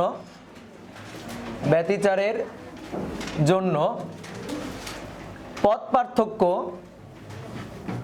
ও দশা পার্থক্যের সম্পর্ক। দশা পার্থক্যের সম্পর্ক। তো মনে করো এইটা হচ্ছে দুইটা উৎস, একটা উৎস, এটাকে আমরা বললাম সোর্স 1, এটাকে আমরা বললাম সোর্স 2। দুইটা উৎস থেকেই তরঙ্গ নির্গত হচ্ছে। তো এবার আমরা তরঙ্গ আর আগের মতো ওই যে লালডা কালাডা ওইভাবে আর আঁকবো না, ঠিক আছে? একেবারে খুবই সিম্পল চিত্র আঁকবো এখানে, ঠিক আছে? খুবই সিম্পল ভাবে এখন আমরা চিত্রটা আঁকবো। তো মনে করো এইটা হচ্ছে একটা তল, এই তলের উপরে আমরা একটা পি বিন্দু ধরে নিচ্ছি, যে এখানে একটা কণা আছে, এই কণাটা হচ্ছে পি বিন্দু। এইখান থেকে এই উৎস থেকে আগত তরঙ্গ পি বিন্দুতে পৌঁছাবে, আবার এই উৎস থেকে আগত তরঙ্গ পি বিন্দুতে পৌঁছাবে। তাহলে পি বিন্দুতে দুইটা উৎস থেকে আগত তরঙ্গ এসে পরস্পরের উপর উপরিপাতিত হচ্ছে। মনে করো পি বিন্দুতে একটা পার্টিকেল আছে, তাহলে এই তরঙ্গের জন্য পি বিন্দুর এই কণাটার একটা সরণ হবে y1, এই তরঙ্গের জন্য পি বিন্দুর কণাটার একটা সরণ হবে y2। তাহলে এই সরণ এবং এই সরণের ভেক্টর যোগফলটাই হবে উক্ত কণার লব্ধি সরণ। একটু আগেই তো তরঙ্গের উপরিপাতনে সেটা দেখলাম। তাহলে তরঙ্গের উপরিপাতনের মাধ্যমে লব্ধি সরণ y, এইটা ইকুয়াল টু হবে y1 + y2। তো এই নীতি কাজে লাগায় আমরা পরবর্তীতে এই লব্ধি সরণের মাধ্যমে এই ব্যতিচারের ক্ষেত্রে বিভিন্ন শর্ত দেখব। তো এখন আমরা চাইতেছি পথ পার্থক্য এবং দশা পার্থক্যের সম্পর্ক। আচ্ছা, তোমরা একটা জিনিস বলতে পারো যে আচ্ছা এইখানে শুধুমাত্র কি এরকম একটা কণা আছে? একটা কণা নাই। যদি সাপোজ পানিতে ঘটনা আমি ঘটাই, যে এখানে একটা উৎস আছে, এখানে একটা উৎস আছে, তুমি মনে করো কন্টিনিউয়াসলি হাত দিয়ে এই পয়েন্ট আর এই পয়েন্টে এরকম ঢেউ তৈরি করতেছো, তাহলে একটু পরে দেখা যাবে কি এই দুইটা উৎস থেকে আগত যে তরঙ্গ বা ঢেউগুলা একটা আর একটার উপরে আছড়ে পড়তেছে। এই উৎস থেকে আগত ঢেউগুলা বা এখান থেকে নির্গত হওয়া তরঙ্গগুলা এই উৎস থেকে নির্গত হওয়া তরঙ্গগুলা বা ঢেউগুলার উপরে আছড়ে পড়তেছে, এবং যখন একটা ঢেউ আর একটা ঢেউয়ের উপরে আছড়ে পড়বে তখনই আসলে তরঙ্গের উপরিপাতন হবে। তো দেখো, প্রথমে মনে করো যে পুকুরের পানি শান্ত অবস্থায় ছিল, তুমি দুইটা উৎস থেকে তরঙ্গ নির্গত করছো, এখানে হাত দিয়ে টোকা দিয়ে ঢেউ তৈরি করছো, এখানে হাত দিয়ে টোকা দিয়ে ঢেউ তৈরি করছো। তাহলে একটু পর দেখা যাবে কি এইখানে যত পানির কণা আছে সবগুলাই কিন্তু আন্দোলিত হওয়া শুরু করবে, বুঝতে পারছো? এখানে যদি তুমি মনে করো ছোট ছোট সোলার বল ছড়ায় রাখো, তাহলে একটু পরে দেখবে সবগুলো সোলার বলই আন্দোলিত হওয়া শুরু করবে। তো আমি এখানে অনেকগুলো কণা আছে, তার মধ্যে থেকে একটা ভাগ্যবান কণা পি, এটাকে চিন্তা করতেছি, যে তার মধ্যে থেকে শুধুমাত্র একটা কণা পি এর কথাই আমরা চিন্তা করতেছি। মানে তরঙ্গের উপরিপাতন এই বিন্দুতেও হবে, তরঙ্গের উপরিপাতন এই বিন্দুতে হবে। তো এরকম সবগুলো বিন্দুর কথা আমরা এখানে চিন্তা করতেছি না, আমরা সেখানে শুধুমাত্র একটা বিন্দুর কথাই চিন্তা করতেছি, বুঝতে পারছি ব্যাপারটা? তো দেখো, এই উৎস থেকে এই পি বিন্দুতে যে তরঙ্গটা যাচ্ছে সেই তরঙ্গের অতিক্রান্ত পথ এইটা হচ্ছে x1, আর এই উৎস থেকে ওই পি বিন্দুতে এই তরঙ্গের অতিক্রান্ত পথ এটা হচ্ছে x2। তুমি বলতে পারো দুইটাকে একই কেন ধরলাম না? তুমি দেখো এই দুইটা দূরত্ব কি চোখের আন্দাজে বলো তো, এই দুইটা দূরত্ব কি একই দূরত্ব? তাহলে এই তরঙ্গের জন্য পি বিন্দুর দূরত্ব এটা হচ্ছে x1, এই তরঙ্গের জন্য পি বিন্দুর দূরত্ব সেটা হচ্ছে x2। তাহলে আমি যদি x1 এবং x2 এর মান অর্থাৎ x এর মান যদি ফিক্সড করে না বলি, তাহলে কোনো বিন্দুকে কি আমি ফিক্সড করে বলতে পারো? ওই যে একটু আগে দেখাইছিলাম আবুল বাবুল ডাবুল বা কাবুলের মধ্যে যে কোনো একজনকে যদি ফিক্সড করে বলতে হয়, তাহলে অবশ্যই উৎস থেকে তাদের দূরত্ব কত, উৎস থেকে x অক্ষ বরাবর তাদের দূরত্বটা কত, এইটা আমাদের বলতে হবে। তো এই উৎসের জন্য x1, এই উৎসের জন্য সেটা হচ্ছে x2। তাহলে দেখো তো এই দুইটা তরঙ্গের পি বিন্দুতে একটা পথের পার্থক্য আছে না? এর পথটা কত x1, এর পথটা কত x2, পথ তো সেম না, তাহলে পথের তো একটা পার্থক্য আছে। সেই পথের পার্থক্যটা হচ্ছে ∇x, এই ∇x এটা হচ্ছে পথের পার্থক্য, সেটা হচ্ছে x2 - x1। এখন পথের পার্থক্য যদি থাকে তাহলে অবশ্যই দশার পার্থক্য আছে, তাহলে দশার পার্থক্যটা আমরা বের করতে চাই। তাহলে এই পি বিন্দুতে আমি এই তরঙ্গ উৎসের জন্য এই সরণের সমীকরণটা লিখতে চাই, y1 এটা লিখতে চাই। তো একটু আগেই তো দেখলাম y1 equal to a sin 2 pi divided by lambda vt, তো এখানে লিখবো আমরা ct মাইনাস x1। এই ক্ষেত্রে লিখবো y equal to a sin 2 pi divided by lambda ct minus x2। দেখো দুই ক্ষেত্রে কিন্তু মাইনাস, এক্ষেত্রে মাইনাস, এক্ষেত্রে মাইনাস। কেন? এই উৎস থেকে নির্গত তরঙ্গ ডান দিকে যাচ্ছে, এই উৎস থেকে নির্গত তরঙ্গ ডান দিকে যাচ্ছে। আমি ডান দিকের একটা বিন্দুকে চিন্তা করছি, দেখো এই যে ডান দিকের একটা বিন্দু পিকে চিন্তা করছি। তাহলে এর জন্য যদি মাইনাস হয়, এর জন্য কিন্তু মাইনাস হবে। কখন প্লাস হবে? যদি এমন হয় একটা যাচ্ছে মনে করো এইদিকে, তার জন্য হবে মাইনাস এক্স, আর একটা আসতেছে মনে করো এই দিক দিয়ে, তার জন্য হবে প্লাস এক্স, যেটা আমরা স্থির তরঙ্গের ক্ষেত্রে দেখছিলাম, মনে পড়ে? তো এই ক্ষেত্রে কিন্তু দুটাই মাইনাস হবে, তাহলে ব্যতিচারের ক্ষেত্রে দুইটাই কিন্তু একই দিকে যাচ্ছে, তাহলে মাইনাস হচ্ছে। এখন তোমার মনে হতে পারে যে দুইটার বিস্তার কেন আমি সেম দিলাম? দুইটার বিস্তার আলাদা হোক, ঠিক আছে, আলাদা হোক, কিন্তু ব্যতিচারের জন্য, ব্যতিচার বর্ণালী সৃষ্টি হওয়ার জন্য অবশ্যই দুইটার বিস্তার, তরঙ্গ দৈর্ঘ্য এইগুলা সেম হওয়া লাগবে। এটা হচ্ছে ব্যতিচারের শর্ত। একটু পরে আমি ব্যতিচারের শর্তগুলো লিখে দিচ্ছি। তো আপাতত ধরে নাও এই ক্ষেত্রে যে বিস্তার এ সেম হতে হবে, এ হবে সেম, তারপর এখানে এই যে তরঙ্গ দৈর্ঘ্য ল্যামডা এইটা হবে সেম, এবং এই যে দুইটা উৎস, এই দুইটা উৎস হবে সুসঙ্গত উৎস। সুসঙ্গত উৎস, সুসঙ্গত উৎস মানে এই দুইটা উৎস থেকে নির্গত আলোক তরঙ্গের কৌণিক কম্পাঙ্ক ওমেগা কনস্ট্যান্ট থাকবে। সুসঙ্গত উৎস মানে ওমেগাটা কনস্ট্যান্ট থাকবে, যে ওমেগা, ওমেগা সেম থাকবে। আর ওমেগা সেম থাকা মানে ফ্রিকোয়েন্সি এফ সেম থাকা। ওমেগা সেম থাকা মানে ফ্রিকোয়েন্সি এফ সেম থাকা। বোঝা যায় কিভাবে? Omega equal to 2 pi F, তাহলে ওমেগা যদি সেম তাহলে ফ্রিকোয়েন্সি সেম থাকবে। এইটাকে বলা হচ্ছে সুসঙ্গত উৎস। যদি কৌণিক কম্পাঙ্ক বা কম্পাঙ্ক, উৎসের কম্পাঙ্ক যদি সেম থাকে তাহলে সেটাকে বলা হচ্ছে সুসঙ্গত উৎস। এটা হচ্ছে ব্যতিচারের শর্ত, এগুলো হতে হবে। এগুলো আমি পরে কেন হতে হবে ব্যাখ্যা করতেছি শর্তগুলো লেখার সময়। তো আমি এখন এই বিন্দুতে দশা পার্থক্যটা বের করতে চাই। তোমরা দেখো এই যে দশা পার্থক্য বের করার এরকম একটা সূত্র আগে শিখছিলাম, এটা তোমাদের লেখার দরকার নেই, এটা জাস্ট আমি দেখানোর জন্য দেখাচ্ছি। যে এই মনে করো একটা তরঙ্গ, এই তরঙ্গের উপরে দুইটা কণার মধ্যে, তরঙ্গস্থিত তো অনেকগুলো কণা আছে, এই তরঙ্গস্থিত দুইটা কণা, সাপোজ এই দুইটা কণা, এই দুইটা কণার মধ্যে আমি একটা পথের পার্থক্য বের করতে চাই। ঠিক আছে, পথের পার্থক্যের সাথে দশা পার্থক্যের সম্পর্কটা বের করতে চাই। তো মনে করো এই দুইটা কণার মধ্যে পথের যে পার্থক্যটা, এটাকে আমরা বললাম এটা হচ্ছে ডেল এক্স। তাহলে এই ডেল এক্স এবং ডেল ডেল মানে দশা পার্থক্য, দশাটা হচ্ছে ডেল, তো তার আগে যদি ডেল দিই তাহলে বোঝা যাবে পার্থক্য, তাহলে ডেলের পার্থক্য, ডেল ডেল আর কি। তো এটা হচ্ছে দশা পার্থক্য। তো এটা আর এটার মধ্যে সম্পর্ক আমরা বিল্ড আপ করতে চাই। তো কীভাবে বিল্ড আপ করতে পারি? দেখো এই পয়েন্টটা, এই পয়েন্টের দূরত্ব এটা হচ্ছে 0, আর এইখান থেকে পূর্ণ একটা তরঙ্গ তৈরি করছে, তাহলে এই পয়েন্টের এই যে দূরত্বটা, এই দূরত্বটা হচ্ছে তরঙ্গ দৈর্ঘ্য ল্যামডা। তাহলে ল্যামডা তরঙ্গ দৈর্ঘ্যে বা ল্যামডা পথ পার্থক্যে দশা পার্থক্য হচ্ছে এটা 0, এটা পাই, এটা কত 2 পাই। তাহলে ল্যামডা পথ পার্থক্যে দশা পার্থক্য হচ্ছে 2 পাই। তাহলে অতএব একক পথ পার্থক্যে দশা পার্থক্য হবে 2 পাই ডিভাইডেড বাই ল্যামডা। অতএব ডেল এক্স পথ পার্থক্যে, ডেল এক্স পথ পার্থক্যে দশা পার্থক্য হবে 2 pi divided by lambda into del x. তাহলে সংজ্ঞা মতে এটাই না আমাদের দশা পার্থক্য, তাহলে এটাই হচ্ছে দশা পার্থক্য ডেল ডেল। তাহলে দশা পার্থক্য equal to 2 pi divided by lambda into del x. এটা কিন্তু আমরা আগেও দেখছিলাম। তো ব্যাপারটা হচ্ছে এইটা হচ্ছে একটা তরঙ্গের দুইটা বিন্দুর মধ্যে, একটা তরঙ্গের দুইটা বিন্দুর মধ্যে পথ পার্থক্য এবং দশা পার্থক্যের সম্পর্ক। এখানে কি একটা তরঙ্গ? ব্যতিচারের ক্ষেত্রে কয়টা তরঙ্গ? দুইটা তরঙ্গ, এবং তাদের আলাদা আলাদা পথ পার্থক্য। ঠিক আছে, আলাদা আলাদা পথ এবং আলাদা আলাদা পথের পার্থক্য এই কারণে। তো এই ক্ষেত্রে দশা পার্থক্য এবং পথ পার্থক্যের সম্পর্কটা আমরা চাই। তো এটা আমরা কিভাবে বের করতে পারি? তুমি দেখো একটু খেয়াল করো, সাইনের পরে যেটা মানে কোণ, এটাই তো আসলে দশা। তাহলে সাইনের পরে এই যে যতটুকু আছে এটাই আসলে দশা, তাহলে এটাকে আমরা বললাম দশা 1, ডেল 1। এখানে সাইনের পরে এই যে যতটুকু আছে এটাই হচ্ছে দশা, এটাকে আমরা বললাম ডেল 2। তাহলে দশা পার্থক্য, দশা পার্থক্য এটা হবে del 1 minus del 2 equal to, একবারে ক্যালকুলেশন করব, 2 pi divided by lambda common যায় না? তাহলে 2 পাই ডিভাইডেড বাই ল্যামডাটাকে আমরা কমন নিয়ে নিলাম। এখানে হচ্ছে সিটি মাইনাস x1, এখানে কত আছে? সিটি মাইনাস x2, তাহলে minus CT plus x2, CT CT কাটাকাটি। তাহলে del 1 minus del 2 equal to 2 pi divided by lambda x2 minus x1। এই x2 মাইনাস x1 এটাই ছিল পথ পার্থক্য ডেল x, আর ডেল 1 মাইনাস ডেল 2 এটা হচ্ছে দশা পার্থক্য ডেল ডেল। তাহলে del del equal to 2 pi divided by lambda del x। আমরা শব্দ তরঙ্গ অধ্যায়ে দশা পার্থক্য এবং পথ পার্থক্যের মধ্যে যে সম্পর্ক শিখছিলাম এখানেও আসলে সম্পর্কটা একই। তো যে ক্ষেত্রেই হোক না কেন, যেভাবেই হোক না কেন, দশা পার্থক্য এবং পথ পার্থক্যের মধ্যে সম্পর্ক কিন্তু একই থাকবে। এই বোঝা গেল? তাহলে এইটা হচ্ছে দশা পার্থক্য এবং এইটা হচ্ছে পথ পার্থক্য। তো এই সূত্রটা কিন্তু আমাদের লাগবে পরবর্তীতে। এই সূত্র রিলেটেড ছোট ছোট এমসিকিউ প্রবলেম কিন্তু পরীক্ষাতে তোমরা ফেস করবা। আর এই সূত্রটা কাজে লাগায়, দেখো এই সূত্রটা কাজে লাগায় পরবর্তীতে আমরা ব্যতিচারের ক্ষেত্রে সমদশায় যখন গঠনমূলক ব্যতিচার সৃষ্টি হবে অর্থাৎ আলোকবিন্দু পাওয়া যাবে তার শর্ত বের করব। মানে কোথায় এই যে পর্দার উপর এই তলের উপর কোথায় কোন বিন্দুতে আলোকবিন্দু পাওয়া যাবে অর্থাৎ সমদশা সম্পন্ন কণা পাওয়া যাবে অর্থাৎ গঠনমূলক ব্যতিচার ঘটবে, সেইটা আমরা কিন্তু এই সূত্রটা দিয়েই বের করব। আবার কোন বিন্দুতে অন্ধকার বিন্দু পাওয়া যাবে অর্থাৎ ধ্বংসাত্মক ব্যতিচার ঘটবে, তাহলে সেটাও কিন্তু আমরা এই সূত্র দিয়ে বের করব। সমদশায় মিললে, দেখো একটু হিন্টস দিয়ে রাখি, সমদশায় যদি মেলে এটা কি দশা পার্থক্য না? তাহলে সমদশা, তার দশা পার্থক্য কত হবে? 0। তাহলে যেখানে দশা পার্থক্য 0 সেখানে পাওয়া যাবে হচ্ছে আলোকবিন্দু বা গঠনমূলক ব্যতিচারের পয়েন্ট। আর যেখানে দশা পার্থক্য এই যে বিপরীত দশা, তাহলে সেই ক্ষেত্রে বলো তো দশা পার্থক্য কত হবে? বিপরীত দশা কোন। তাহলে যদি একই দশা হয়, সমদশা হয়, দশা পার্থক্য কৌণিক ব্যবধানটা হচ্ছে 0।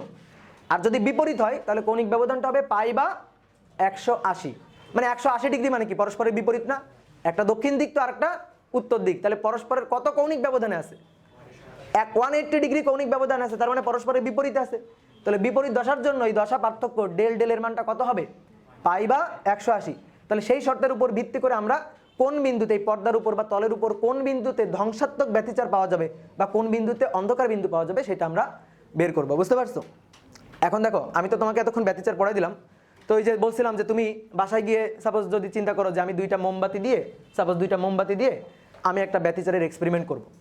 তো কথা হচ্ছে কি, তুমি যদি দুইটা মোমবাতি দিয়ে ব্যতিচারের এই এক্সপেরিমেন্টটা করো তাহলে সেই ক্ষেত্রে দেখা যাবে কি তুমি কোনো একটা পর্দার উপর, ঠিক আছে, বা কোনো একটা তলে এরকম ব্যতিচার বর্ণালী পাবা না।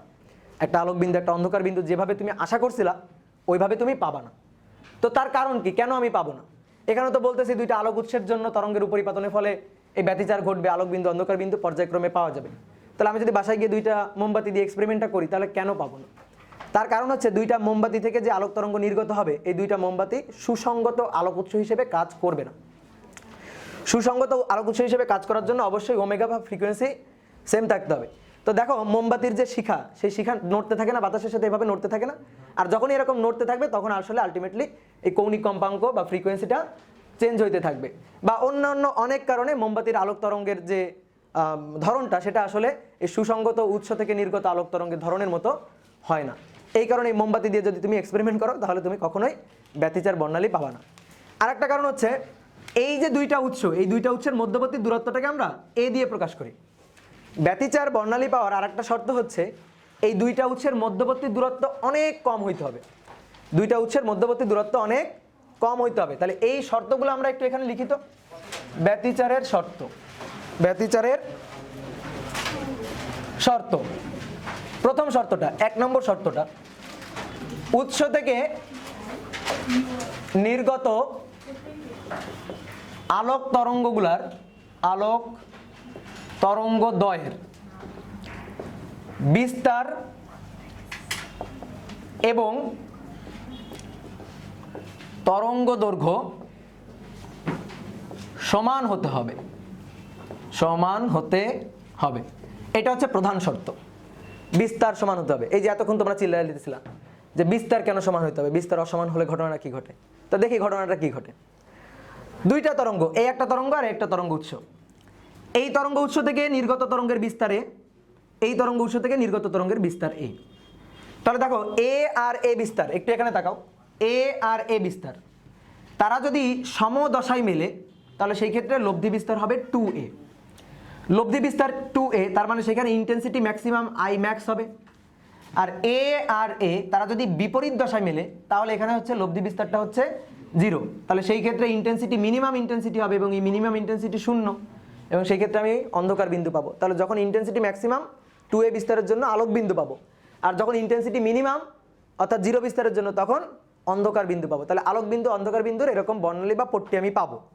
কিন্তু যদি এরকম হয়, দেখো এবার তাকাও, এইটা যদি হয় মনে করো 2a আর এইটা হলো a, তাহলে তারা যদি সমদশায় মেলে তাহলে বিস্তার হবে 3a, ইন্টেন্সিটি ম্যাক্সিমাম, আমি আলোক বিন্দু পাবো। ঠিক আছে, এখানে আলোক বিন্দু পাবো। এবার 2a আর a যদি বিপরীত দশায় মেলে বিস্তার কি এবার আর 0 হবে? তাহলে এবার বিস্তার হবে হচ্ছে a, তাহলে এখানে কিন্তু জিরো ইন্টেন্সিটি পাবো না। তাহলে এখানে আমি যে ইন্টেন্সিটি পাবো সেটা এটার চেয়ে কম হবে, কিন্তু ইন্টেন্সিটি আমি একটু পাবো।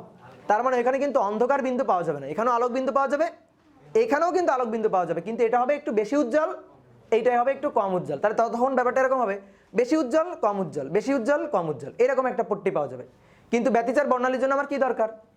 আলোক বিন্দু অন্ধকার বিন্দু, আলোক বিন্দু অন্ধকার বিন্দু এরকম দরকার। তাহলে সেটা কি আমি দুইটা ভিন্ন ভিন্ন বিস্তারের জন্য পাচ্ছি? এই কারণে বিস্তারটা সেম হইতে হবে। এরপর আরেকটা কথা বলা আছে, তরঙ্গ দৈর্ঘ্য সমান হতে হবে। কথা হচ্ছে কেন তরঙ্গ দৈর্ঘ্য সমান হইতে হবে? তরঙ্গ দৈর্ঘ্য যদি সমান না হয় তাহলে চিত্রটা দেখতে এরকম হবে, একটা তরঙ্গ হচ্ছে এরকম, এই যে একটা তরঙ্গ হচ্ছে এরকম, আর একটা তরঙ্গ হচ্ছে এরকম, যদি তাদের তরঙ্গ দৈর্ঘ্য সেম না হয়। তাহলে তুমি দেখো এর একটা চূড়ার মধ্যে এর দুইটা চূড়া ঢুকে গেছে, ঠিক আছে, দুইটা চূড়া আছে আবার আরেকটা খাজ আছে, তাহলে তখন এই বিপরীত দশা সমদশা এটা কিন্তু এরকম ভাবে আর পাওয়া যাবে না। তো এই ক্ষেত্রে ব্যতিচার তৈরি হবে, কিন্তু এই ব্যতিচার বর্ণালী বারবার বারবার অবস্থান চেঞ্জ করবে। একবার আলোক বিন্দু ছিল, একটু পরে সেটা অন্ধকার হয়ে যাবে, আবার অন্ধকার বিন্দু ছিল, একটু পরে সেটা আলোক বিন্দু হয়ে যাবে, এবং এই ক্ষেত্রে দেখা যাবে কি একটা অস্পষ্ট বর্ণালী পাওয়া যাবে। তো এই কারণে তরঙ্গ দৈর্ঘ্যটাও সেম হতে হবে। তাহলে দুইটা তরঙ্গ দেখা যাবে কি একই সাথে বিপরীত দশায়, আবার দুইটা তরঙ্গ একই সাথে সমদশায় মিলবে। তো এর জন্য তরঙ্গ দৈর্ঘ্যটা সমান হতে হবে। তাহলে এটা হচ্ছে প্রধান শর্ত, বুঝতে পারছো? এবার দ্বিতীয় শর্তটা, 2 নম্বর শর্তটা হচ্ছে উৎসগুলোকে খুবই কাছাকাছি হতে হবে, খুবই কাছাকাছি অবস্থিত হতে হবে, অবস্থিত হতে হবে। প্রশ্ন হচ্ছে কাছাকাছি অবস্থিত না হলে সমস্যা কি? আমি এই যে পর্দার উপরে আলোক বিন্দু অন্ধকার বিন্দু পাবো, এরকম এই যে ডোরাগুলা পাবো, তো এই মনে করো একটা অন্ধকার বিন্দু, একটা আলোক বিন্দু, তারপরে আবার একটা অন্ধকার বিন্দু। তা আমরা পরবর্তী ক্লাসে দেখব, হিসাব করে দেখব যে দুইটা অন্ধকার বিন্দু বা দুইটা আলোক বিন্দুর মধ্যকার যে দূরত্বটা, কেন্দ্রের এই যে দুইটা পট্টি বা ডোরার কেন্দ্রের মধ্যবর্তী যে দূরত্বটা, সেই দূরত্বটা হয় হচ্ছে ল্যামডা ডি ডিভাইডেড বাই এ, যেটাকে আমরা ডেল জেড দিয়ে প্রকাশ করি। তাহলে এই দূরত্বটা ডেল জেড, এটা হবে lambda D divided by A. Lambda কি? ল্যামডা হচ্ছে ব্যবহৃত আলোর তরঙ্গ দৈর্ঘ্য, এটা হচ্ছে ল্যামডা। ডি কি? ডি হচ্ছে উৎস থেকে পর্দার দূরত্ব। এগুলো তোমাদের এখন এত ভালোভাবে লেখার দরকার নেই, এগুলো পরবর্তীতে আমরা অনেক চিত্র আঁকবো।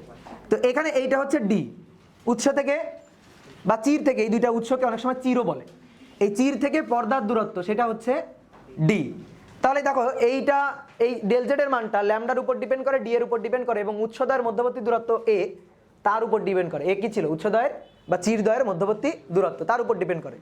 তা আমি মনে করো ল্যামডা ডিটাকে কনস্ট্যান্ট রাখলাম, তাহলে উৎস দুইটার মধ্যবর্তী দূরত্বের সাথে এই যে অন্ধকার ডোরা দুইটা বা আলোক উজ্জ্বল যে ডোরা দুইটা, তাদের কেন্দ্রের যে দূরত্বটা, সেই দূরত্বটার সম্পর্কটা কি? ডেল জেড এর সম্পর্কটা কি? ব্যস্তানুপাতিক। এই যে ডেল জেড এর সাথে ব্যস্তানুপাতিক সম্পর্ক যুক্ত। তাহলে দেখো এ যত ক্ষুদ্র হবে ডেল জেড এর মানটা তত বেশি হবে, আর ডেল জেড এর মানটা যদি বেশি হয় তাহলে সেই ক্ষেত্রে আমি এই বর্ণালীটা খুব স্পষ্ট করে বুঝতে পারবো না। আর যদি এমন হয় এর মান অনেক বেশি, তাহলে এর মান অনেক বেশি হলে ডেল জেড এর মান অনেক কম হবে, তাহলে ব্যতিচার বর্ণালীটাকে আমি অত স্পষ্টভাবে দেখতে পাবো? তাহলে ব্যতিচার বর্ণালী তখন স্পষ্টভাবে তৈরি হবে না। এর জন্য উৎসগুলোকে খুবই কাছাকাছি অবস্থিত হতে হবে। আর দুইটা মানে শর্ত আছে, এই দুইটা শর্ত আমরা পরের দিন খুব ডিটেলস আলোচনা করব। একটা হচ্ছে উৎস দুইটিকে খুবই সূক্ষ্ম ও সরু হতে হবে, এবং 4 নম্বরটা হচ্ছে উৎসগুলোকে সুসংগত উৎস হতে হবে, সুসংগত উৎস হতে হবে। দেখো আজকে সুসংগত উৎসের কথাবার্তা 2 একবার আসছে, কিন্তু আমরা সুসংগত উৎসটা সম্পর্কে অত ডিটেলস জানি নাই। তো পরবর্তী ক্লাসে আমরা এই যে সুসংগত উৎস সম্পর্কে ডিটেলসটা জানবো, এবং এরপরে এই ব্যতিচার বর্ণালীর কোন বিন্দুতে কেমন বিন্দু পাওয়া যাবে, দূরত্ব কেমন হবে, ডোরা ব্যবধান কত হবে, এইগুলো আমরা বের করব। তো ধন্যবাদ সবাইকে, আজকের ক্লাসটা এই পর্যন্ত।